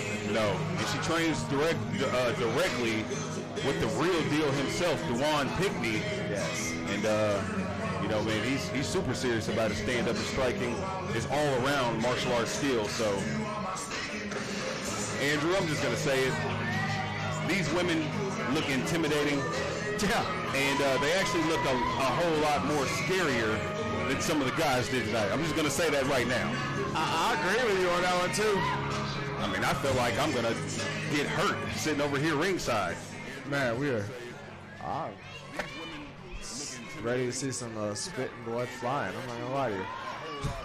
I hope these ladies get at it. All right, we once again got Jimmy Foreman. He's giving us instructions. It's about to go down. Sitting over here ringside.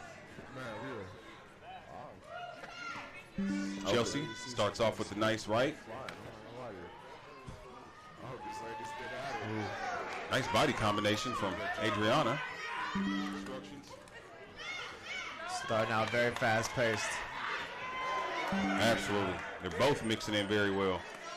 Chelsea starts off with a nice right. Adriana circling out.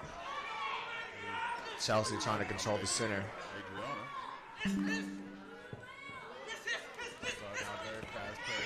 Chelsea with some great explosiveness, nice knees.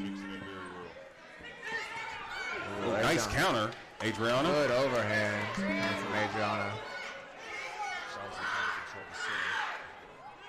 Chelsea extremely powerful. I can hear those punches. Yeah, one thing I can see the difference in is Chelsea's standing straight up. She's not bending at her knees at all. Adriana is using her knees and legs in her punches. So Chelsea's punches look powerful. And she get more power if she bends her knees. One thing I can see the difference in is Chelsea's standing straight up. I think Adriana just took notice, you know, to the stance and the legs, because she was just attacking those legs. Yes. Chelsea leading in with that chin, throwing a barrage of punches, but leading with her head as she comes in. Ooh, nice. I think Adriana just took Adriana staying focused. the legs because she was just attacking those legs. Ooh. Chelsea throwing power punches though. Nice power punch. Nice again. Nice power punch. Ooh. Chelsea should keep her hands up because she is eating some power. Chelsea throwing power punches though. Nice power punch. Nice again. Nice power punch. Ooh. Andrew, I think you called it, sir. I see this. Yes. This is going to the judges. Listen, this is going to the judges, or this is just going to be one of those split knockouts, sir. Right. If it doesn't go to the judges, it's going to end in the 4th or the 5th. I see this lasting at least 3 rounds. See Dewan giving some constructive criticism over there.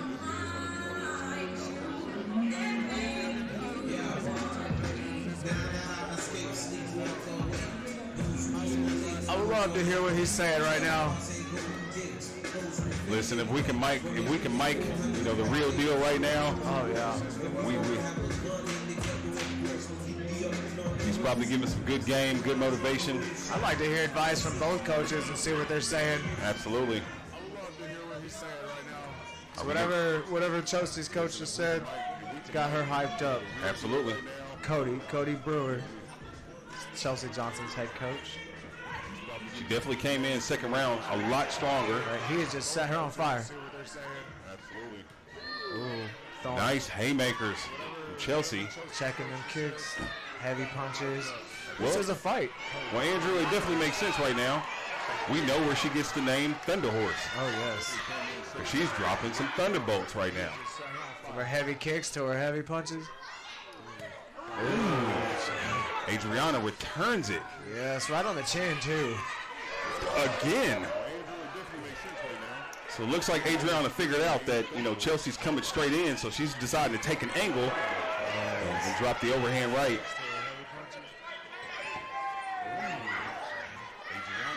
Chelsea slowed down on her kicks. But she definitely needs to bring her kicks back in. Kicks back in, hands back up. You know, Chelsea's coming straight in, so she's Chelsea looks like she's fighting with a lot of emotion here, not technique. Absolutely. You can tell there's a lot of irritation on the left side of her face from Adriana's right punches.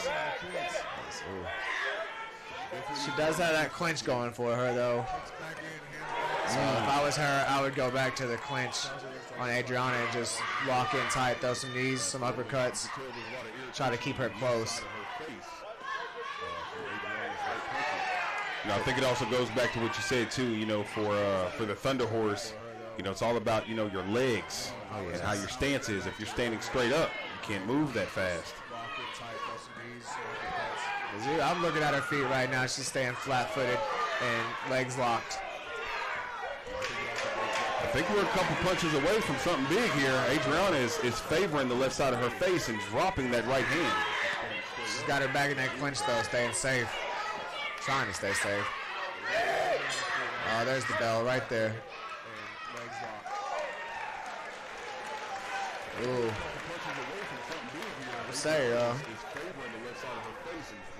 That round, that was a good round. Definitely a good round. Let's see if Chelsea spent too much energy in that round. She's breathing heavy right now. Absolutely. But this has been one of the very rare occasions that we actually seen the third round ring girl. Second time for the night? Absolutely. Well, listen, that's a good fight card when you only seen the third round ring girl for the second time of the night. Yeah. It has been an action-packed night. The crowd is still very much alive, very, very much into the fights. Packed, crowded. It is loud in here. Absolutely. It has not thinned out at all. Not at all. Usually towards the end of the night, you start seeing them thin out. Adriana again with the right hand. Nice. 1-3, 1-3 combo.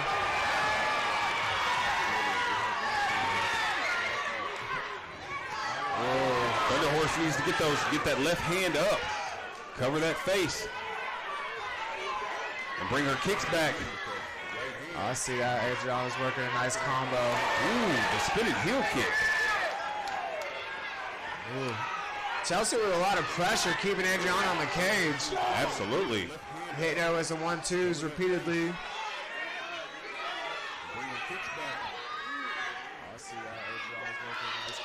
This has been a back and forth match. Nice counter. Dragoy.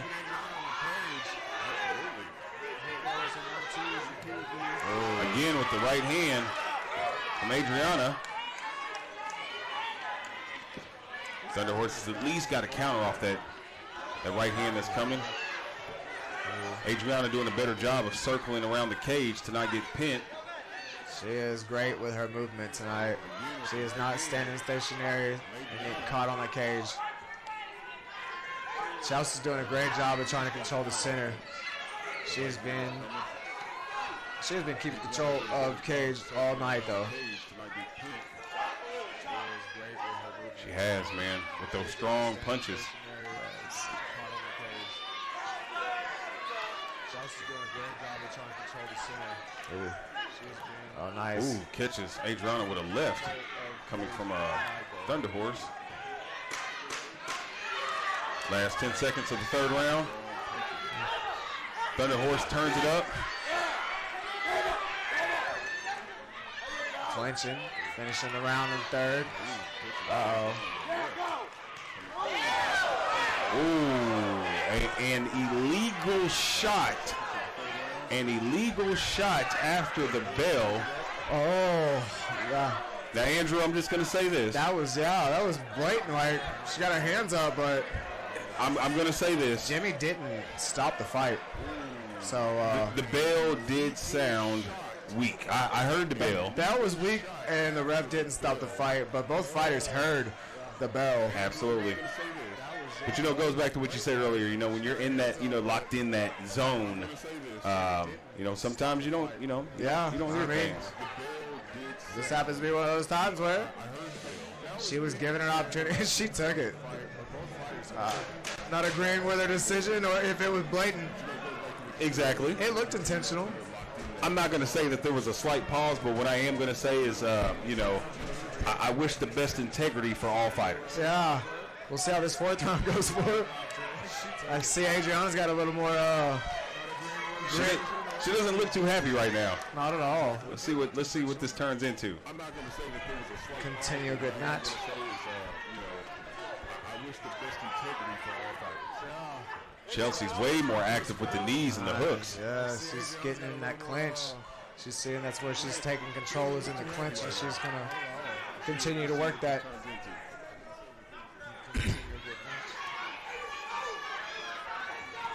Nice counter. That's one of my favorite things, being an inside kickboxer. You touch my leg, your face is going to feel this right hand. Nice right hand from Adriana. Chelsea seemed to slow down a little bit. Yeah, I'm giving a lot of that to teats from Adriana. Credit to slowing Chelsea down. Because you can see she's been eating them teats on her stomach. It's red. Your face is going to feel this right hand. Nice right hand from Adriana. We're in this championship round. Oh, no, excuse me. Yeah, I'm giving a lot of that to teats from Adriana. Credit to slowing Chelsea down. Chelsea setting up that huge left hook. Red. Nice. We're in this championship round. Chelsea's moving back in. And her favorite spot, she loves to put her opponent up against the cage. Adriana says, no, I'm getting back to the center. Nice push kick. Again, that right hand, that overhand right from Adriana. That's had a lot of success with that tonight. That overhand right. She just hasn't found the button just yet. Nice right hook from the Thunder Horse. Chelsea. Adriana seems to be having trouble with that clinch. Absolutely. She was not about to allow her to get another one off. Listen, that right hand that Chelsea threw, I almost wanted to fall out of my chair. Yeah. We're seeing the effects on that.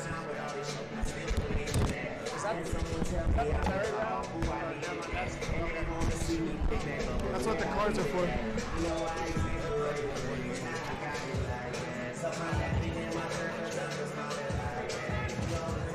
All right, ladies and gentlemen, like Andrew called it, this is the championship round. Fifth and final round for this match. This is definitely going to go to the judges, and the judges are going to have an extremely hard decision to make tonight on which way they're going to go. Both fighters have had success in their own way. Adriana with success on staying long, staying on the outside, landing them punches. And then Chelsea has had success with that clinch. Absolutely, and landing that big left or either that big right hand that comes out of nowhere. And Adriana, like you said, has been doing good with that right hand, either straight or hook. Chelsea tries to go straight back to that clinch again, throwing them knees. Adriana with the right hand again. Chelsea's working her spot. She finally got her against the cage. Adriana back on the outside. Either straight or hook. Chelsea's starting to throw those hooks when Adriana's coming out because she knows what way she's going to get throw, and she's meeting her with a hook. She's like, hey, if you're going to circle out, you're going to have to watch out for this. Adriana's leaving a stiff jab. Nice 1-2. Adriana again with the nice right hands. Chelsea seems to just be throwing power in almost everything she has, though. Absolutely. I definitely commend to her style because, you know, being a super heavyweight fighter myself, it is not easy to just continuously throw power. You got to have a gas tank. Ooh, she's eating them twos from Adriana, though. Absolutely. She's eating them. But now she's finally starting to throw off of those, too. Being a super heavyweight fighter myself, it is not easy to just continuously throw power. Chelsea with her leg kick. Oh, Chelsea did not like the body kick. Oh, and the nice setup by Adriana. Now Adriana's working the body off of the counters, off the kick.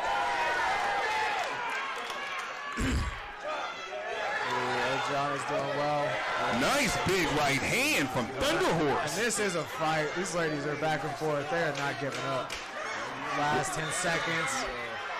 Let's see how this goes. Chelsea's working the knees again.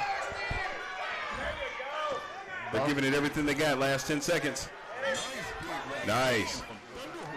Nice. This was wonderful. That was a real honest fight between both ladies. They both literally fought their hearts out. Now, Andrew, I gotta ask you, would you let Thunder Horse hit you with one of those right hands or left hands? I'm not letting nobody hit me. I gotta keep my hands off. Absolutely. And the way she's throwing them, it's down. I'm gonna feel it. So Listen, she throws those left and right hooks like she's a baseball pitcher. That's ambidextrous. I can almost see like a tiger or a dragon coming out of them. you can hear every punch that was landed. Absolutely. Again, no kind of offense to the male fighters here, but these ladies definitely put on a show. Oh yeah, And, this is. got me on the edge of my seat. I would say if we have fight of the night, this is definitely in competition for it. Definitely. I mean, you get my vote. Guys, this was non-stop. Both ladies continuing action. Absolutely. And of course, it's been handed off to the judges. Information has been given to Jimmy Foreman. Let's see what's going to happen. Over to Devin. Your winner, split decision out of the blue corner. With a split decision. The Romaniac is the champ, ladies and gentlemen. She is the 120. She's the current 125 female kickboxing champion, and she's now the 135 female kickboxing champion. Congratulations, champ, and also a big shout out to Thunder Horse. I tell you what, I would not mind seeing a rematch for this 135 title. That would be great. That would be a great one. Listen, you know what it reminds me of? It reminds me of Rocky and the big guy he had to box, man. The Russian? Absolutely.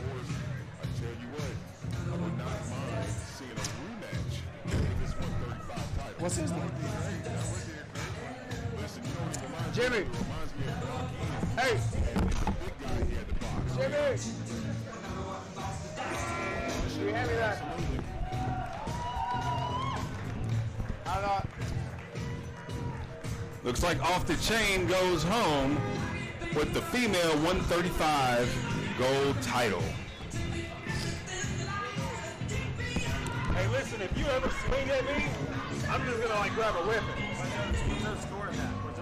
That I don't know. I don't really judge it. I'm a commentator. It's all right. Yeah, you don't want to. Hey, you definitely got to fight. Good work. Just got an opportunity to talk one-on-one with Thunder Horse. Listen, up close and personal, Andrew, I'm going to tell you, she got arms like I do and a back like I do, sir. That is full power right there. That's a 135er. That is hard to believe. No. Listen, that 135 fighter doesn't look like she got a V6. Them arms and the forearms, sir, I think she got a Dodge Demon. Okay? That's power. No disrespect, dude. Andrew, what we got up next? What do we got going for our 11th bout tonight? For our 11th match of the night, we got Andrew Lab out of the blue corner and Josh Fitzgerald out of the red corner. This is a 125 Miami title fight. 5 rounds, 3 minutes apiece. Fantastic.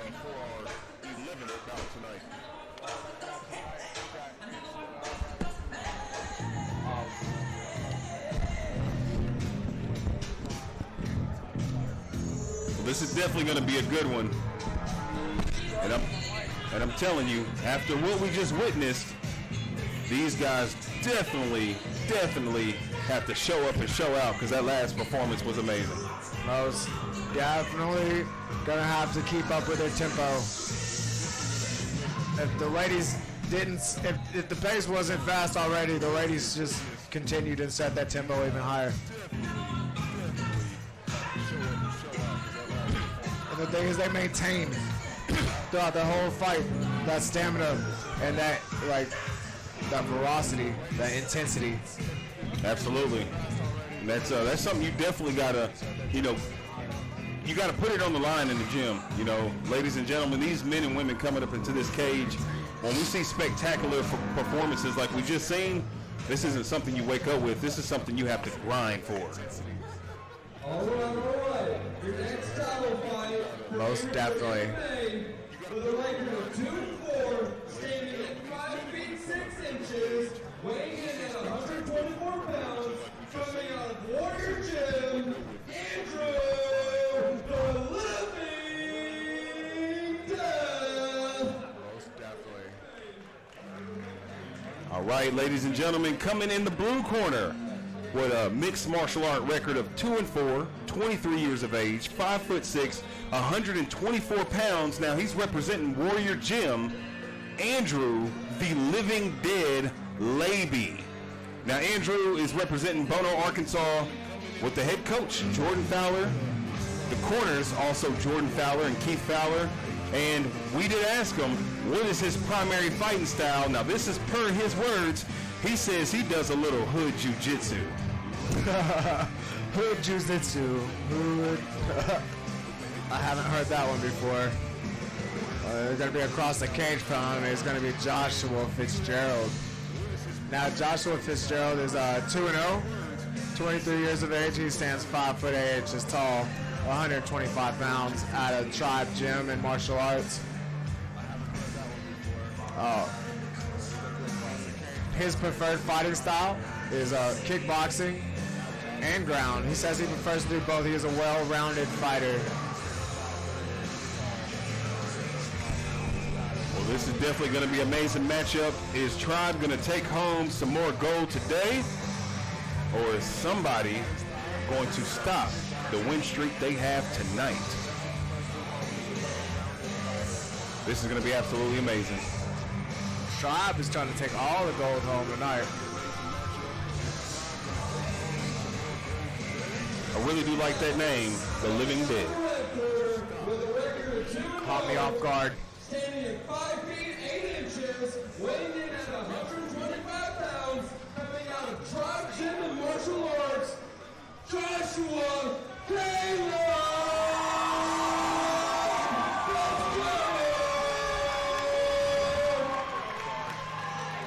Ladies and gentlemen, you can hear it in the crowd out of Camden, Arkansas. Tribe has another one, and they're chanting in the background right now.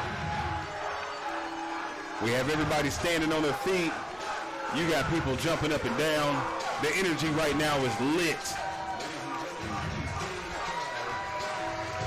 Tribe has brought the house here to El Dorado.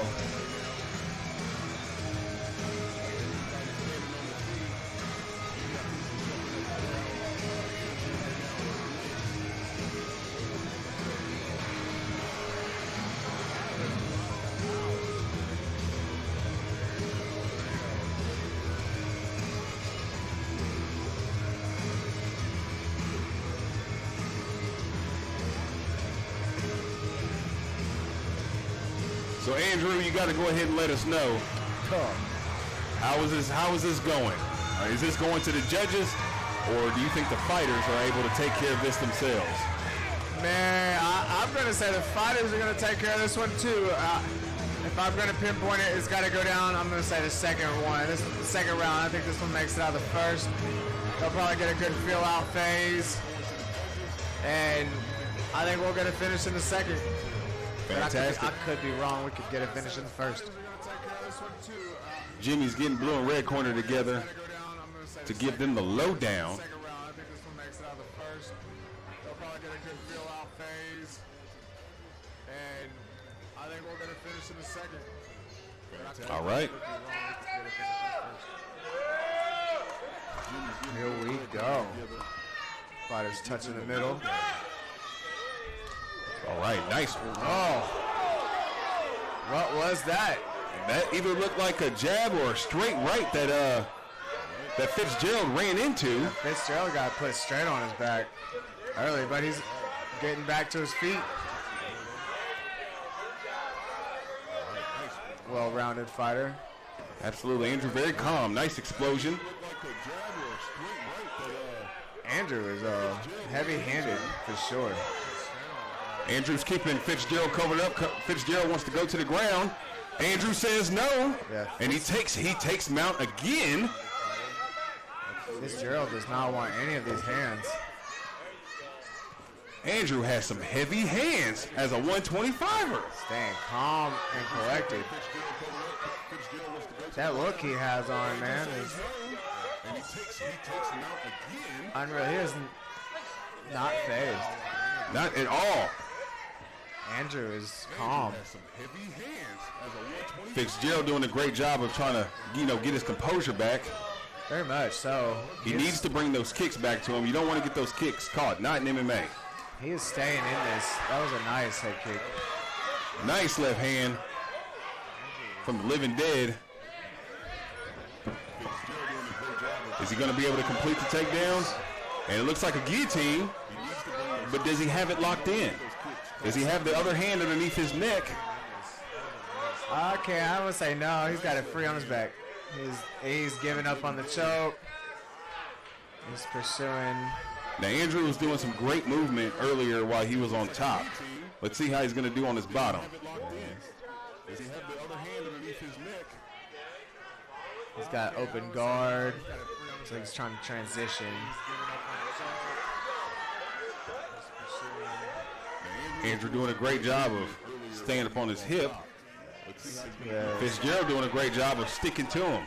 starting to lay some ground and pound. Both fighters are back to their We're feet. going to see Are we getting set up for a big slam? Andrew's able to stay on his feet as Fitzgerald goes for a single leg. Nope. Abandons that. Fighters stay in the clinch. Nice body work from Andrew. Nice. Nice. Andrew's throwing some power. 125. Is he going to stop it? Andrew again stops the takedown. Fitzgerald has Andrew against the cage. Nice. Fitzgerald gets Andrew down.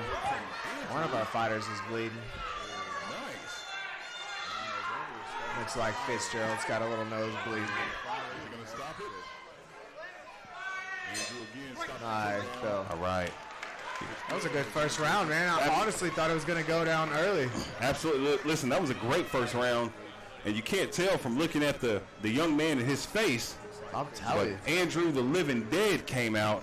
And I see why they call him the Living Dead. He got a dead expression, but he was very, very, very explosive in his movements. And I'm not trying to sound one-sided, but when you're sitting commentary and the gentlemen are up against the cage and you can hear a 125er explode those shotgun-like punches at that speed, that is just remarkable. The kid is a freak of nature. And for Fitzgerald to maintain composure and stay at this fight like that as a young amateur says a lot about him. It's probably why he's competing for this title. Absolutely. Says a lot about the coaching, too, because, he never threw his technique out the window, even if things weren't going his way. So I'm excited for the second round. But like you said, I really don't think we're going to make it out of the second round. No, these fighters have got through the fill-out phase, and they're just banging. Let's see if they continue. I'm excited for the second round. But like you said, I really don't think we're going to make it out. Andrew working the left hand. Nice takedown from Fitzgerald. Andrew trying to get back to his hips. Seems to be comfortable in guard.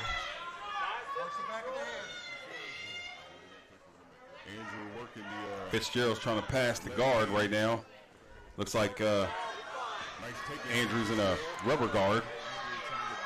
Yes, let's see. Fitzgerald trapped Andrew's arm with that knee when he was high. Absolutely. It looks like Andrew's foot may be caught into the shorts of Fitzgerald as he was temporarily in that butterfly. Now he's working the high guard, and we typically know what comes from that. But let's see if he's going to pull it off. He tries to grab that wrist. There it is. Is he got the arm bar? Does he have the arm bar in? He lets it go. It was smart. He knew he didn't have it in that position he was in, so instead of wasting energy, he abandoned it, completely let it go. But you also seen that he was trying to work a triangle off that too. Yes. Nice transition from Fitzgerald. Nice wrestling skills. Fitzgerald staying in his fight. Absolutely. Fitzgerald definitely has the crowd standing up for him right now. It is intense in here. Both fighters back to their feet. Andrew seems to be covering up. That could have been okay, the second one was good. Nice, Fitzgerald having some success on the feet now. Absolutely. And look, shout out to Fitzgerald's corner, because his corner even said, hey, that's an illegal knee, watch it. That's good coaching.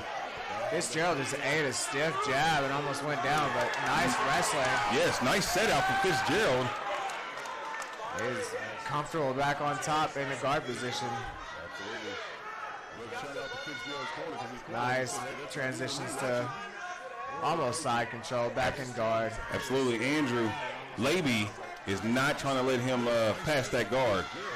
No, they're staying at it, staying on work. These boys came to win. This might go all 5 rounds. Ooh. Nice shoulder block from Laby. Nice kick from Fitzgerald. Now they're throwing. Nice kick from Fitzgerald. Yeah, Last 10 seconds.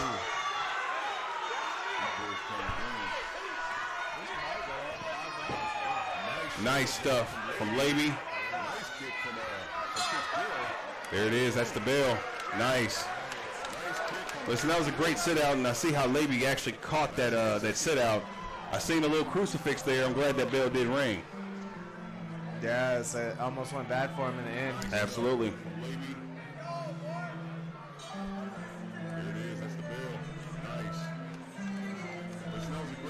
And we're walking into the 3rd round. And since they got the championship on the line, ladies and gentlemen, this could go all the way to 5 rounds. That's how these boys have been pushing it tonight. You asked who was going to dethrone Tribe. Well, looks like Warrior Jim's trying. Yes, and I do believe if they end up getting this win, this would be Warrior's second team win for the night. And I do definitely like what I see from the school. It's not just a name. I'm guessing it's a mentality. It's got to be.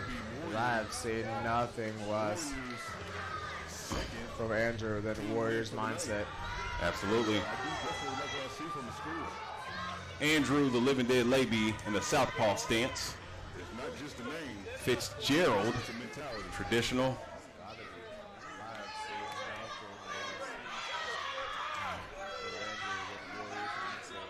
Looks like Fitzgerald has gotten more comfortable in his 3rd round than he was in the 1st and 2nd round. Absolutely. You can tell he's very comfortable with his wrestling. He's transitioning. He's going for that single leg. Nice takedown from Josh Fitzgerald. Yes. And once again, Laby is back in his guard. I think if Fitzgerald could get out of the guard and into side control, he could probably have more success down here on the ground. Absolutely.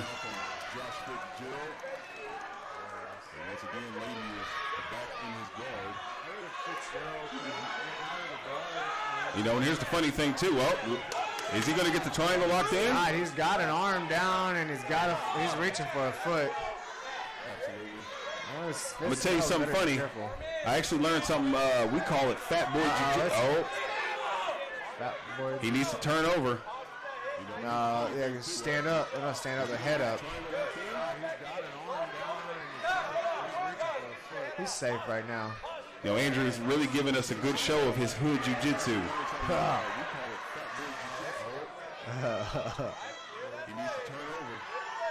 There you go. Fitzgerald just made top mount. He just stood the crowd up. He's been working for that position all night. This has been a fight. I'm sorry, this is a fight of the night so far.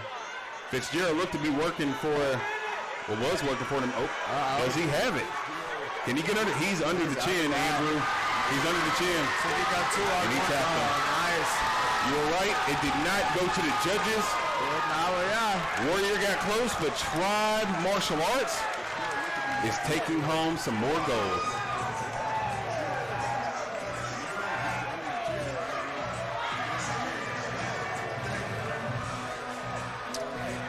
Shout out to Tribe Martial Arts and head coach Jeff Trizzolini.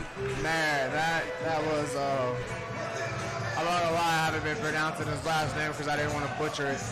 Trizzolini, I don't know. That was a match right there. That was a good Definitely fight. a good fight. And look, I'm going to say it again. This one, I would not mind, the Living Dead coming back to get a second shot at that goal. Oh, yeah, because he definitely almost sealed the deal in the beginning of the round, for round 1.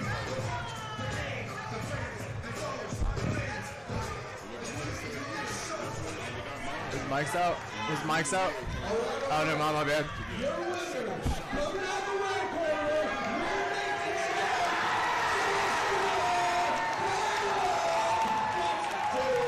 Ladies and gentlemen, you see it out of the red corner, taking home the gold, Joshua Caleb Fitzgerald.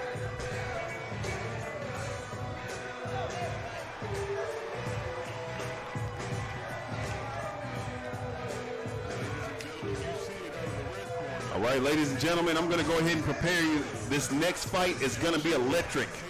We're going to be in the 170-pound weight class. And if I'm not mistaken, this might be a title defense.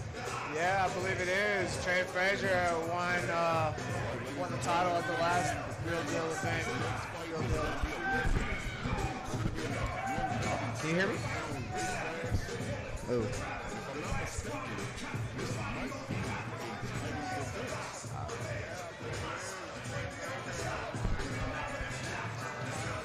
Yeah, I definitely do believe the last fight, the last RDC fight, I do believe it was Trey Frazier that took the gold.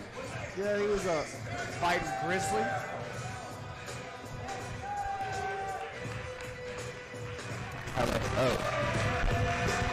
That definitely was not an easy fight. I'm back. Sorry, we're having technical difficulties. No, Trey Frazier took down. He won that 170, solidified it. Established that 170 title was his last time.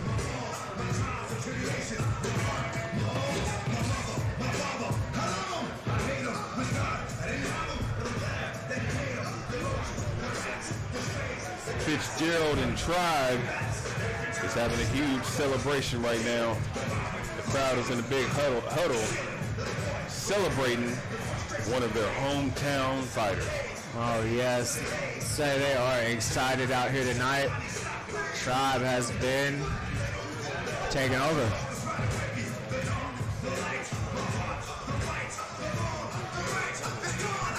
The town has come out to support their team and it shows. Everybody's been putting on a good show.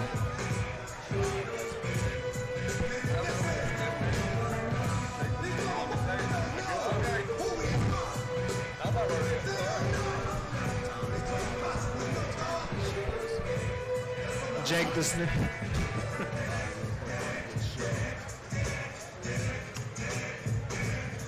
Once again, ladies and gentlemen, this is RDC4 Fight Night.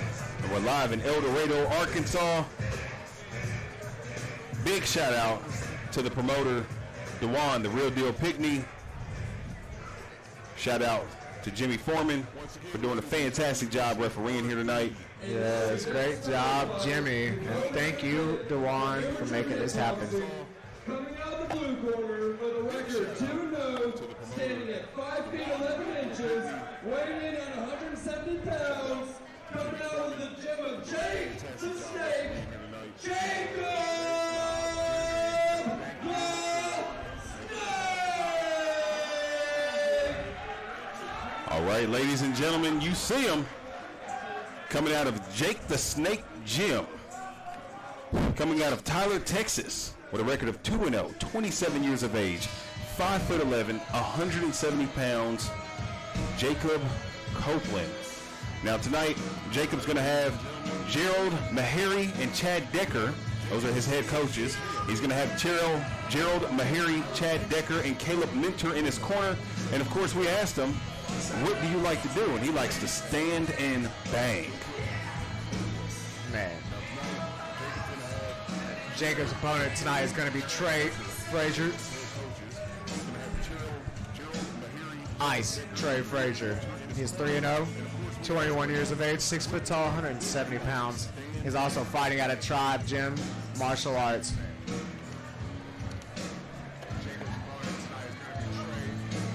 This is definitely going to be a good fight. You know, getting a chance to watch these up-and-comers come up, I can tell you this is going to be excellent. For the record of 3-0, standing at 6 feet, weighing in at 107 pounds, coming out of Tribe Gym and martial arts, Trey Ice Frazier!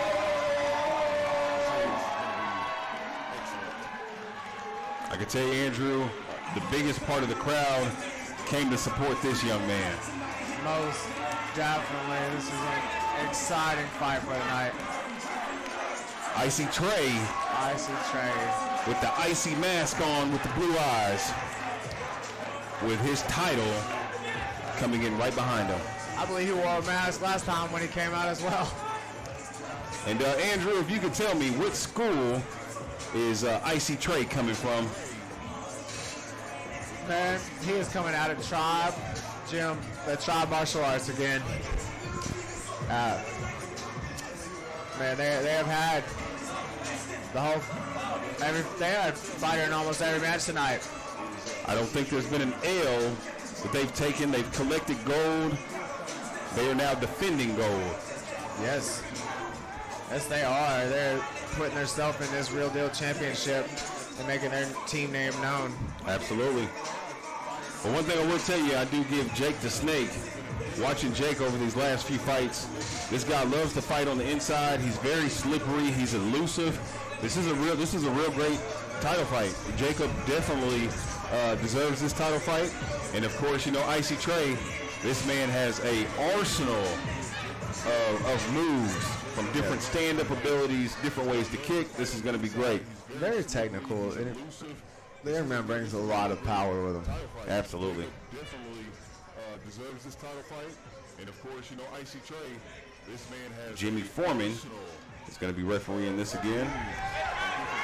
This is our 12th bout for the night. All right, here we go. The crowd is getting loud. Icy Trey starts off with a lead kick jab. Nice. Frazier doing a great job keeping distance.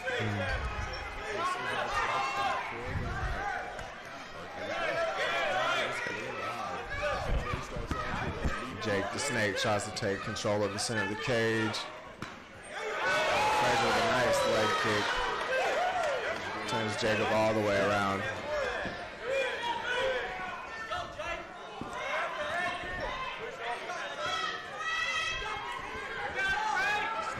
Frazier doing a great job of keeping his distance, working the legs, working the body, working the head. Staying long. Hold him out with a jab, throwing a leg kick in, and then trying to land that two. Putting a lot behind that two as well.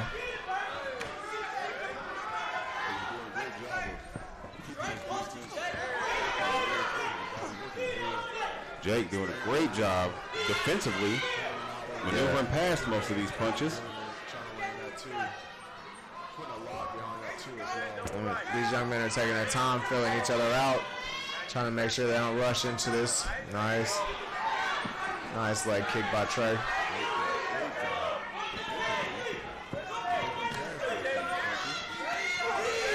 Jacob trying to work the inside. Trey's trying to be more of the aggressor. Trey working knees and hooks to the body. That body is something else. You just can't let it take damage like that.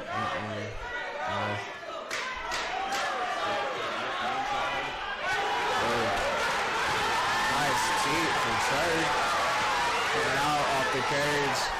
Furious in the last 10 seconds of this round. All right, hey, they got a little smack talking right there at the end of that first round. Well, I think what happened on that was Trey was apologizing. I think he threw an accidental teep to the cup area. Okay.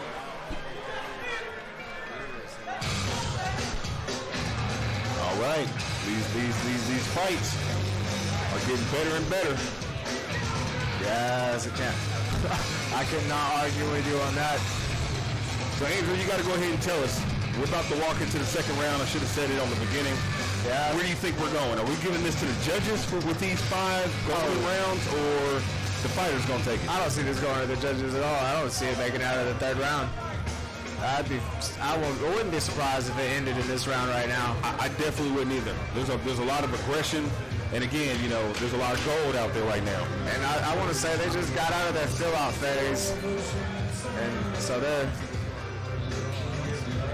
I think they'll start the exchange portion part of the match now. Jake looks ready. He doesn't look like he's about to sit down and let Trey take over. And Trey looks like he's going to continue. Trey establishing a leg kick again. Nice body work. Jake doing a great job evading those combos. Yeah, this dude slept in this combo, keeping Trey to a single punch and kick. Absolutely. Now Jacob is going to have to. He's going to have to start checking those kicks or countering. Yeah, that leg's going to be dead by tomorrow. Absolutely. Switching stances. Nice jab, stiff jab. 1-2 down the middle. Trey with some mean knees in a clinch. Nice. Break off with a 2. Trey with a great feint in that knee. Yeah, it's the second or third time I've seen him throw that. He's having success with it. He's seen a lot of knees thrown tonight.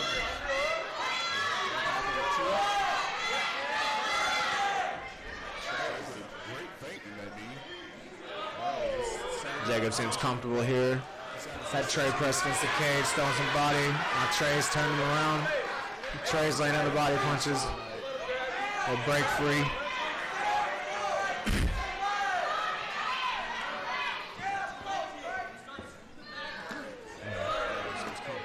All right, Chris, I've gave you my predictions. How do you think this round's gonna go? Man, I think this is gonna be finished, man, with a TKO. And I'm just gonna say from a body blow. We got a lot of knees going here tonight. They do, and they're just being absorbed. They're not being blocked, pushed aside, or missed. He's just eating them. That body looks like I could give out soon. Last 10 seconds.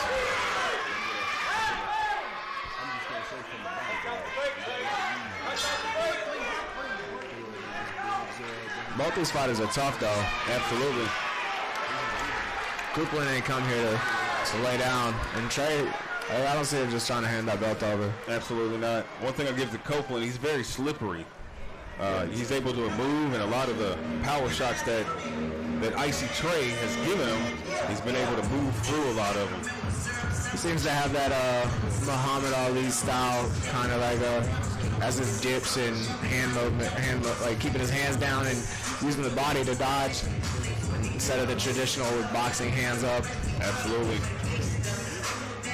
I always say this, you know, I do believe in, you know, when you get in a certain range, you got to keep your hands up. But if you have good footwork and if you have good slipping motions, hey, keep your hands down and do what you do.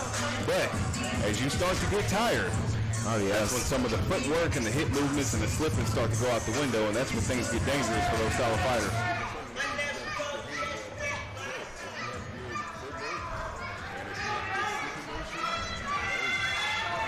Ladies and gentlemen, here it goes. They talking. It's our third round. Trey with a flurry of punches. Copeland better be careful dropping levels like that when Trey's throwing the knees into the body, because he almost got clipped on the chin. Absolutely.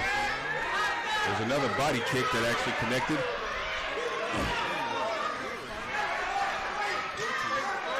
Again, Copeland's more defensive and Trey being the aggressor. So this how Trey didn't tire himself out. He's beating a little heavier. Ooh, nice spinning backhand by Copeland. Copeland is eating some knees by Trey as he's got him pressed. Absolutely. But Copeland's also been at a very steady pace this whole fight. I'm wondering what he has planned. And Frazier doesn't seem to be letting up at all. Not a bit. He'll take a little bit. He'll work, some slips and some counters.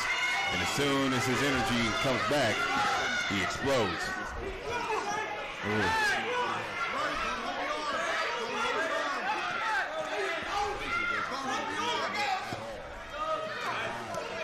Frazier's throwing power in every punch. Absolutely.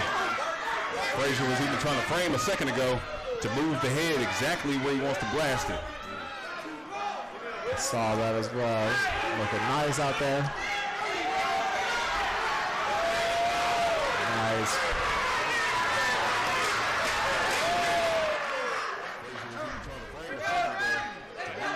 Is he going to be saved by the bell?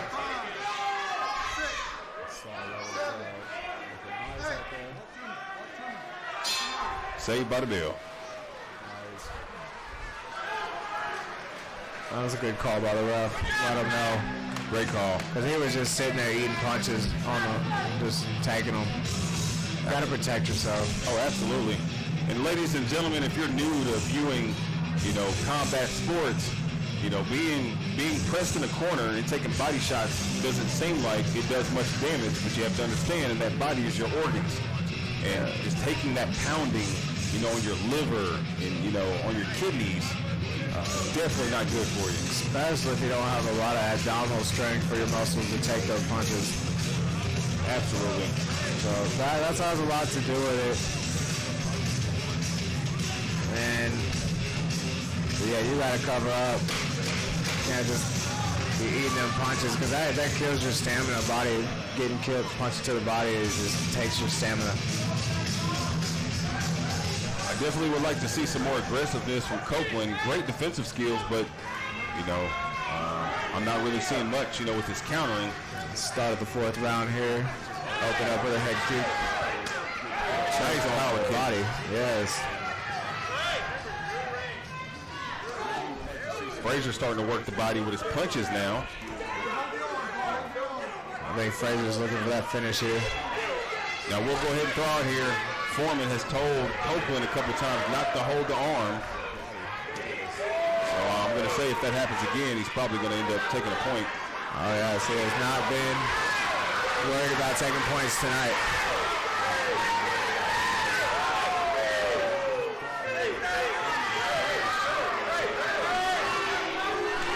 Snake definitely needed that finger count. Yeah, he is. Jimmy Foreman tonight is not letting fighters take any abuse, unnecessary abuse. He is stepping in and giving an 8 count. Absolutely. You can look at Copeland's stomach and see the redness. Yes, Copeland is taking a beating here. If he doesn't circle out soon, he's going to stop the fight. That's the worst thing you could do is give Trey a little break. Yes. You're going to have to keep consistent pressure on this kid. But I give it to Copeland. Copeland is not one that drops. No. We got to get more activity. Trey looks like he's got a gas tank for days. And Copeland just has that fighter's heart. Absolutely. Grit, something you can't, you have to be born with. You can't just find that.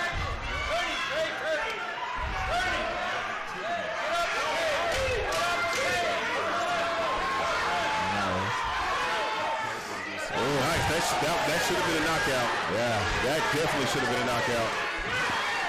I don't know how he's taking his punches and just staying. Saved by the bell. Looks like we'll make it into the 5th round tonight. I tell you what, I don't know if that was part of Copeland's plan to take Frazier there, but he's definitely taking him to the 5th and final round. But Frazier definitely doesn't even look phased. No, he's got 5 more in him. Absolutely. You could definitely tell that he spars a lot, and they put a lot of minutes. He trains a lot of rounds. Yes.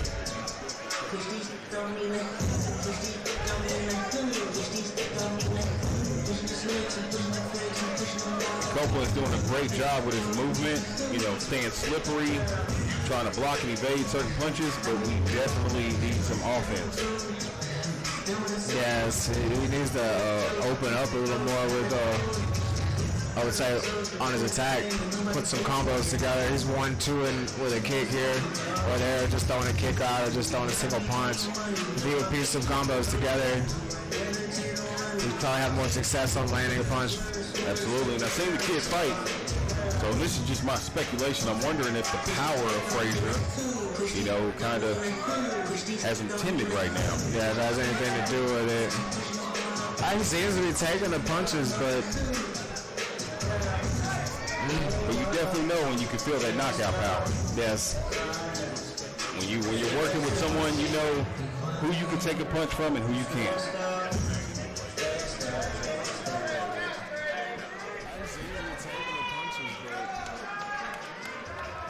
Fifth and final round. There we go. It's about to go down. See if Trey Starts off with the kick again. Frazier keeps up with that intensity as he has with the last 4 rounds. Looks like Copeland is trying to bring it to Frazier.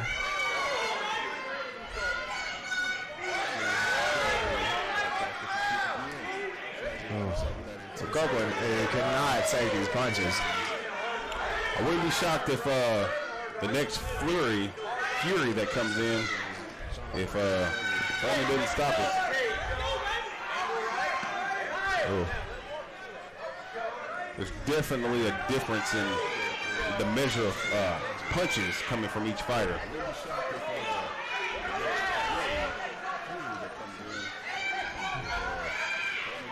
Most definitely. You got to get way more activity out of Jake. I seen Jake eyes close on that counter. Here we go. Is Frazier gonna end it here? Nice head kick. Oh, nice. Crescent kick. Frazier. Oh, that was nice. Has him cornered again. Is he gonna end it right here? You know, I don't want to say it. Frazier looks like he's just gonna let him make it through the 5th round. That intensity had in the 4th round with that fury of punches, he's just not bringing it. Excuse me, I'm eating my words right now because here he comes bringing it. Absolutely. Oh, he's patient. You can definitely tell he's looking for that knockout punch. Yes. Copeland's definitely not gonna defend himself as far as throwing punches. Oh, he's eating that. Just ate a heavy right from Frazier. There it is. That was the 5th and final round. This goes to the judges after all. Absolutely, it does. And this is why I don't gamble, fellas, because I'm wrong. This one definitely went to the judges, but I am not a fortune teller, but I can definitely tell which way this one's going to go. Yes, I could.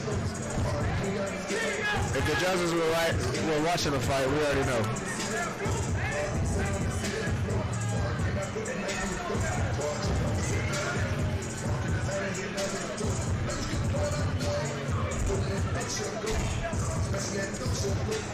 We're up for the last fight of the night next.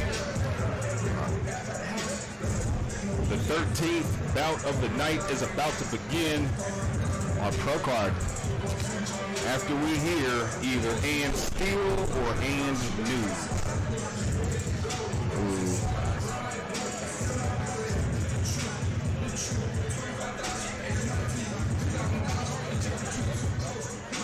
Jake the Snake Copeland in the blue corner, and Icy Trey Frazier in the red corner. Is Frazier going to retain his title, or is he going to hand it over? Man, about to find out. Coming out of the red corner, unanimous decision, Trey! Icy Trey Frazier crowd. Icy Trey takes the win. And still the 170 kickboxing champion. All right, ladies and gentlemen, we just want to give you a quick update here. My main man, Andrew Horowitz, has some information about our 13th bout tonight. Who's our sponsor tonight, Andrew? Our 13th bout is come by our sponsor, Legacy Printers and Supply. It's a locally owned and operated business that offers professional and personal printing services. Absolutely. So if you are here in the area and you're looking for some local printing services, go ahead and support the home team at Legacy Printers and Supply. I actually think they are located in Hot Springs, Arkansas. Legacy Printers and Supply.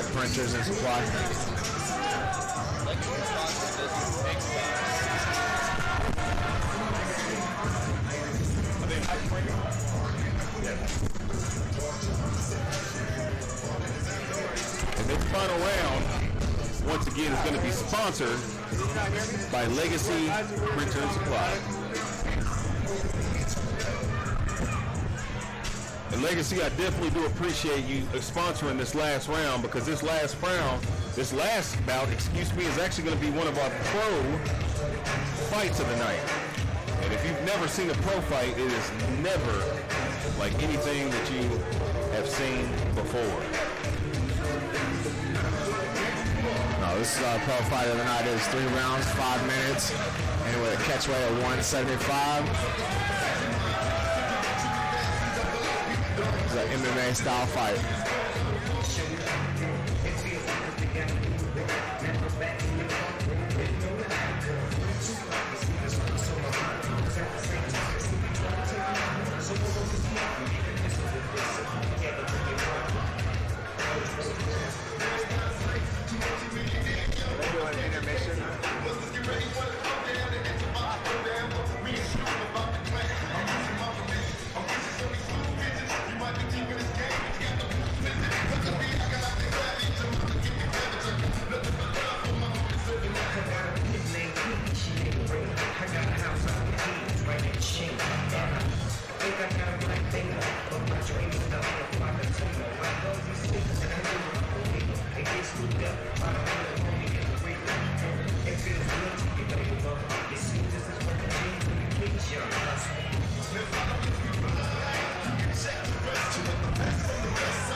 Seems like here tonight, the co-main event actually had more of the crowd up and moving than any other fight here in the night.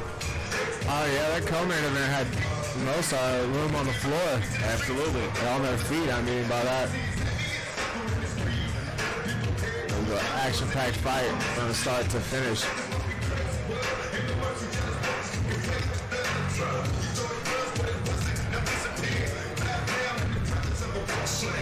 All right. And now what we've all been waiting for the pro MMA main event, coming out of the blue corner with a record of 2-8, standing at 5'9", weighing in at 175 pounds, coming out of Bay Lakes Gym, Tyler Blacksmith! All right, ladies and gentlemen, this is the main event fight. This is the pro fight here tonight. Remember, this fight, this final bout, is sponsored by Legacy Printers. We have Tyler Smith coming in with a record of 2-8, 37 years of age, 5'9", 175 pounds out of Phalanx. He's coming out of Memphis, Tennessee, and of course, we talked to him. Mr. Tyler, what do you like to do? He likes to stand and bang. Man, that seems to be a theme around here. Stand and bang. Absolutely. Look, and I can appreciate Mr. Smith coming in with his Akasuke uniform. You know, shout out to Naruto for any anime fans out there. I did like that jacket too.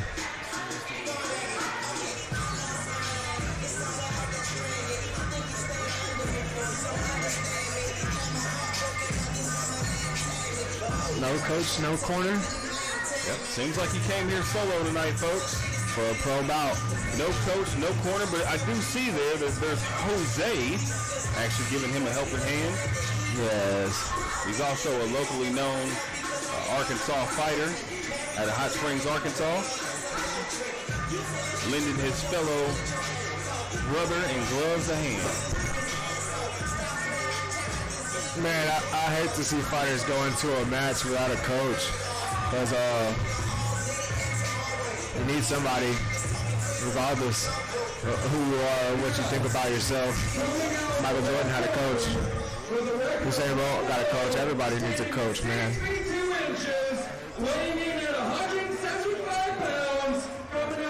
They've got some cannons, though. What did they notice? The water bottle in the cage. Over there in the red corner.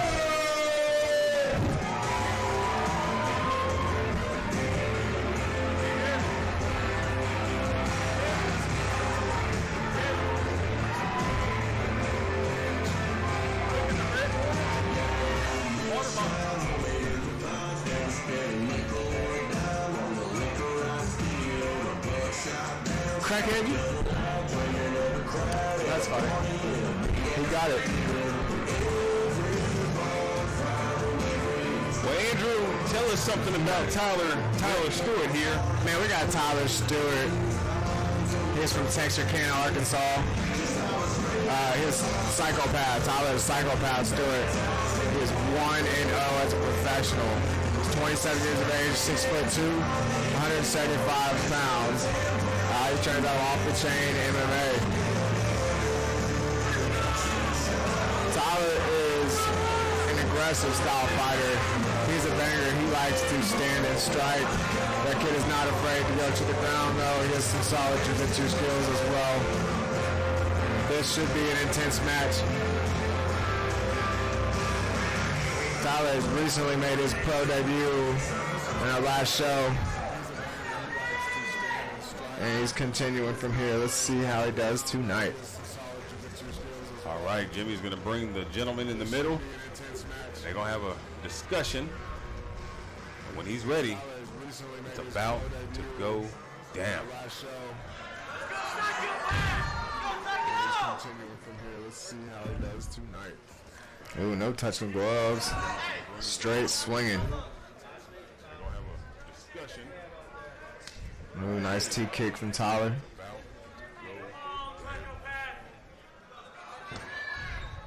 Stewart doing a great job of keeping distance off of Smith.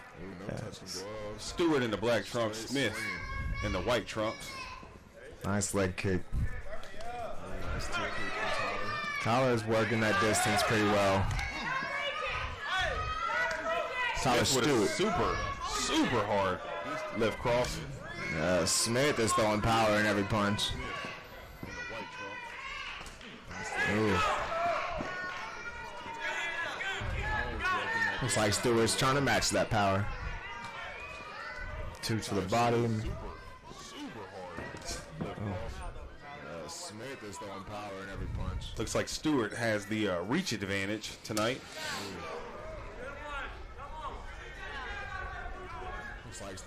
That was a nice, I heard that kick. They're trying to take each other's head off. Smith is throwing some mean hooks. With all power, too. If one of those connects, Tyler might go to sleep.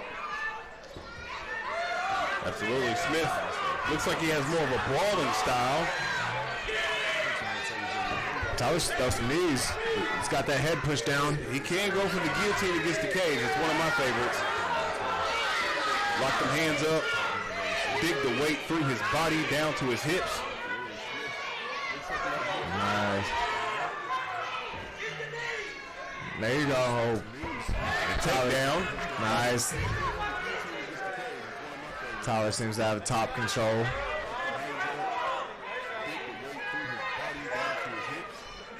Let's see what Smith can do from here. Can he get up?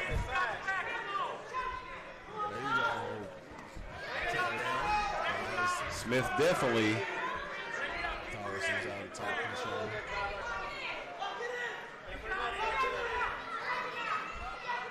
This is how Tyler won his last fight. A rear naked choke in the first round against Dontel Henson. And it looks like he has it locked in, ladies and gentlemen. Can he get under the chin? If he sweeps that nose up. You got Smith holding on to that arm for life. For dear life. Looks like he's trying to get a straight arm bar. And it looks like he has it locked in, ladies and gentlemen. Uh-oh. Get under the chin. If he sweeps Tyler's got his feet crossed and You got Smith. it's like he's holding composure. Arm for life. Dear life. Looks like he's trying to get a straight arm bar.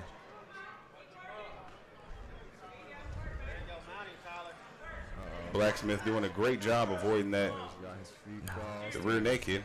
Yes. Like he's holding. This is a hand battle on the ground. Tyler has Smith's back. Stewart has Smith's back. And they're fighting for hand control right now. And Stewart tries to get under that chin of Smith. Avoiding that.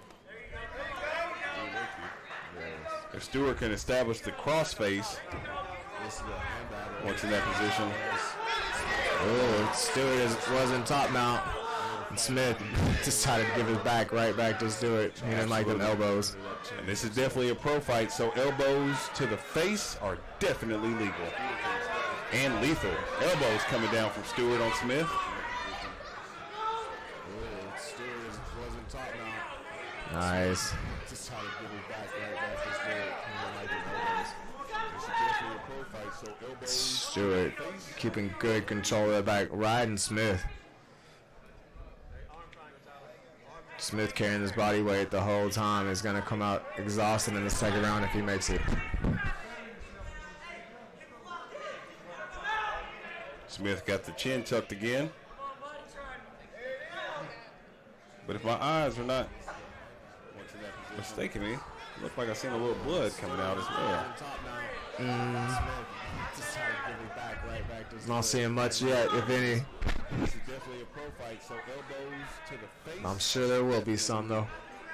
The way they're throwing hands. Looks like Stewart has an arm triangle. If he can get off and he can gator himself around. Nice. Oh, Moth. Well, Jimmy Foreman accidentally stopped it in the Stewart needs to clock himself around. 10 seconds before. He needs to clock himself around. Smith carrying his body weight the whole time is going to come out exhausted. He's out.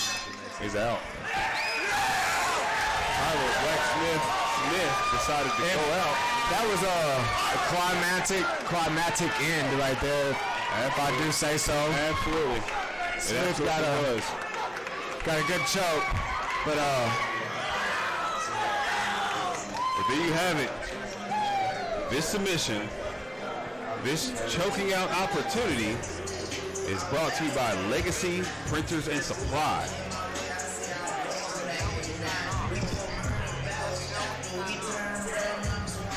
Well, ladies and gentlemen, that is it. RDC, the Real Deal Championship 4 Fight Night is finally over. And our last bout actually ended with a rear naked choke and Tyler Blacksmith Smith actually going out. I'm your host for the evening, Chris Haynes. I'm also here with my guy, Andrew Horowitz. I am Andrew Zach Horowitz signing off. And we're out. I want to know what the fuck happened on that round. Hey. Choking out opportunity. Legacy Printers and Supply.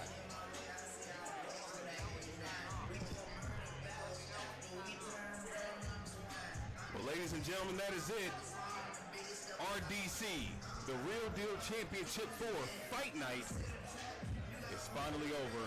And our last bout actually ended with a rear naked choke and Tyler Blacksmith Smith actually going out. I'm your host for the evening, Chris Haynes. I'm also here with my guy, Andrew Horowitz. I am Andrew Zach Horowitz signing off. And we're out. I want to know what the fuck happened on that round. Okay. Choking out opportunity. Legacy Printers and Supply.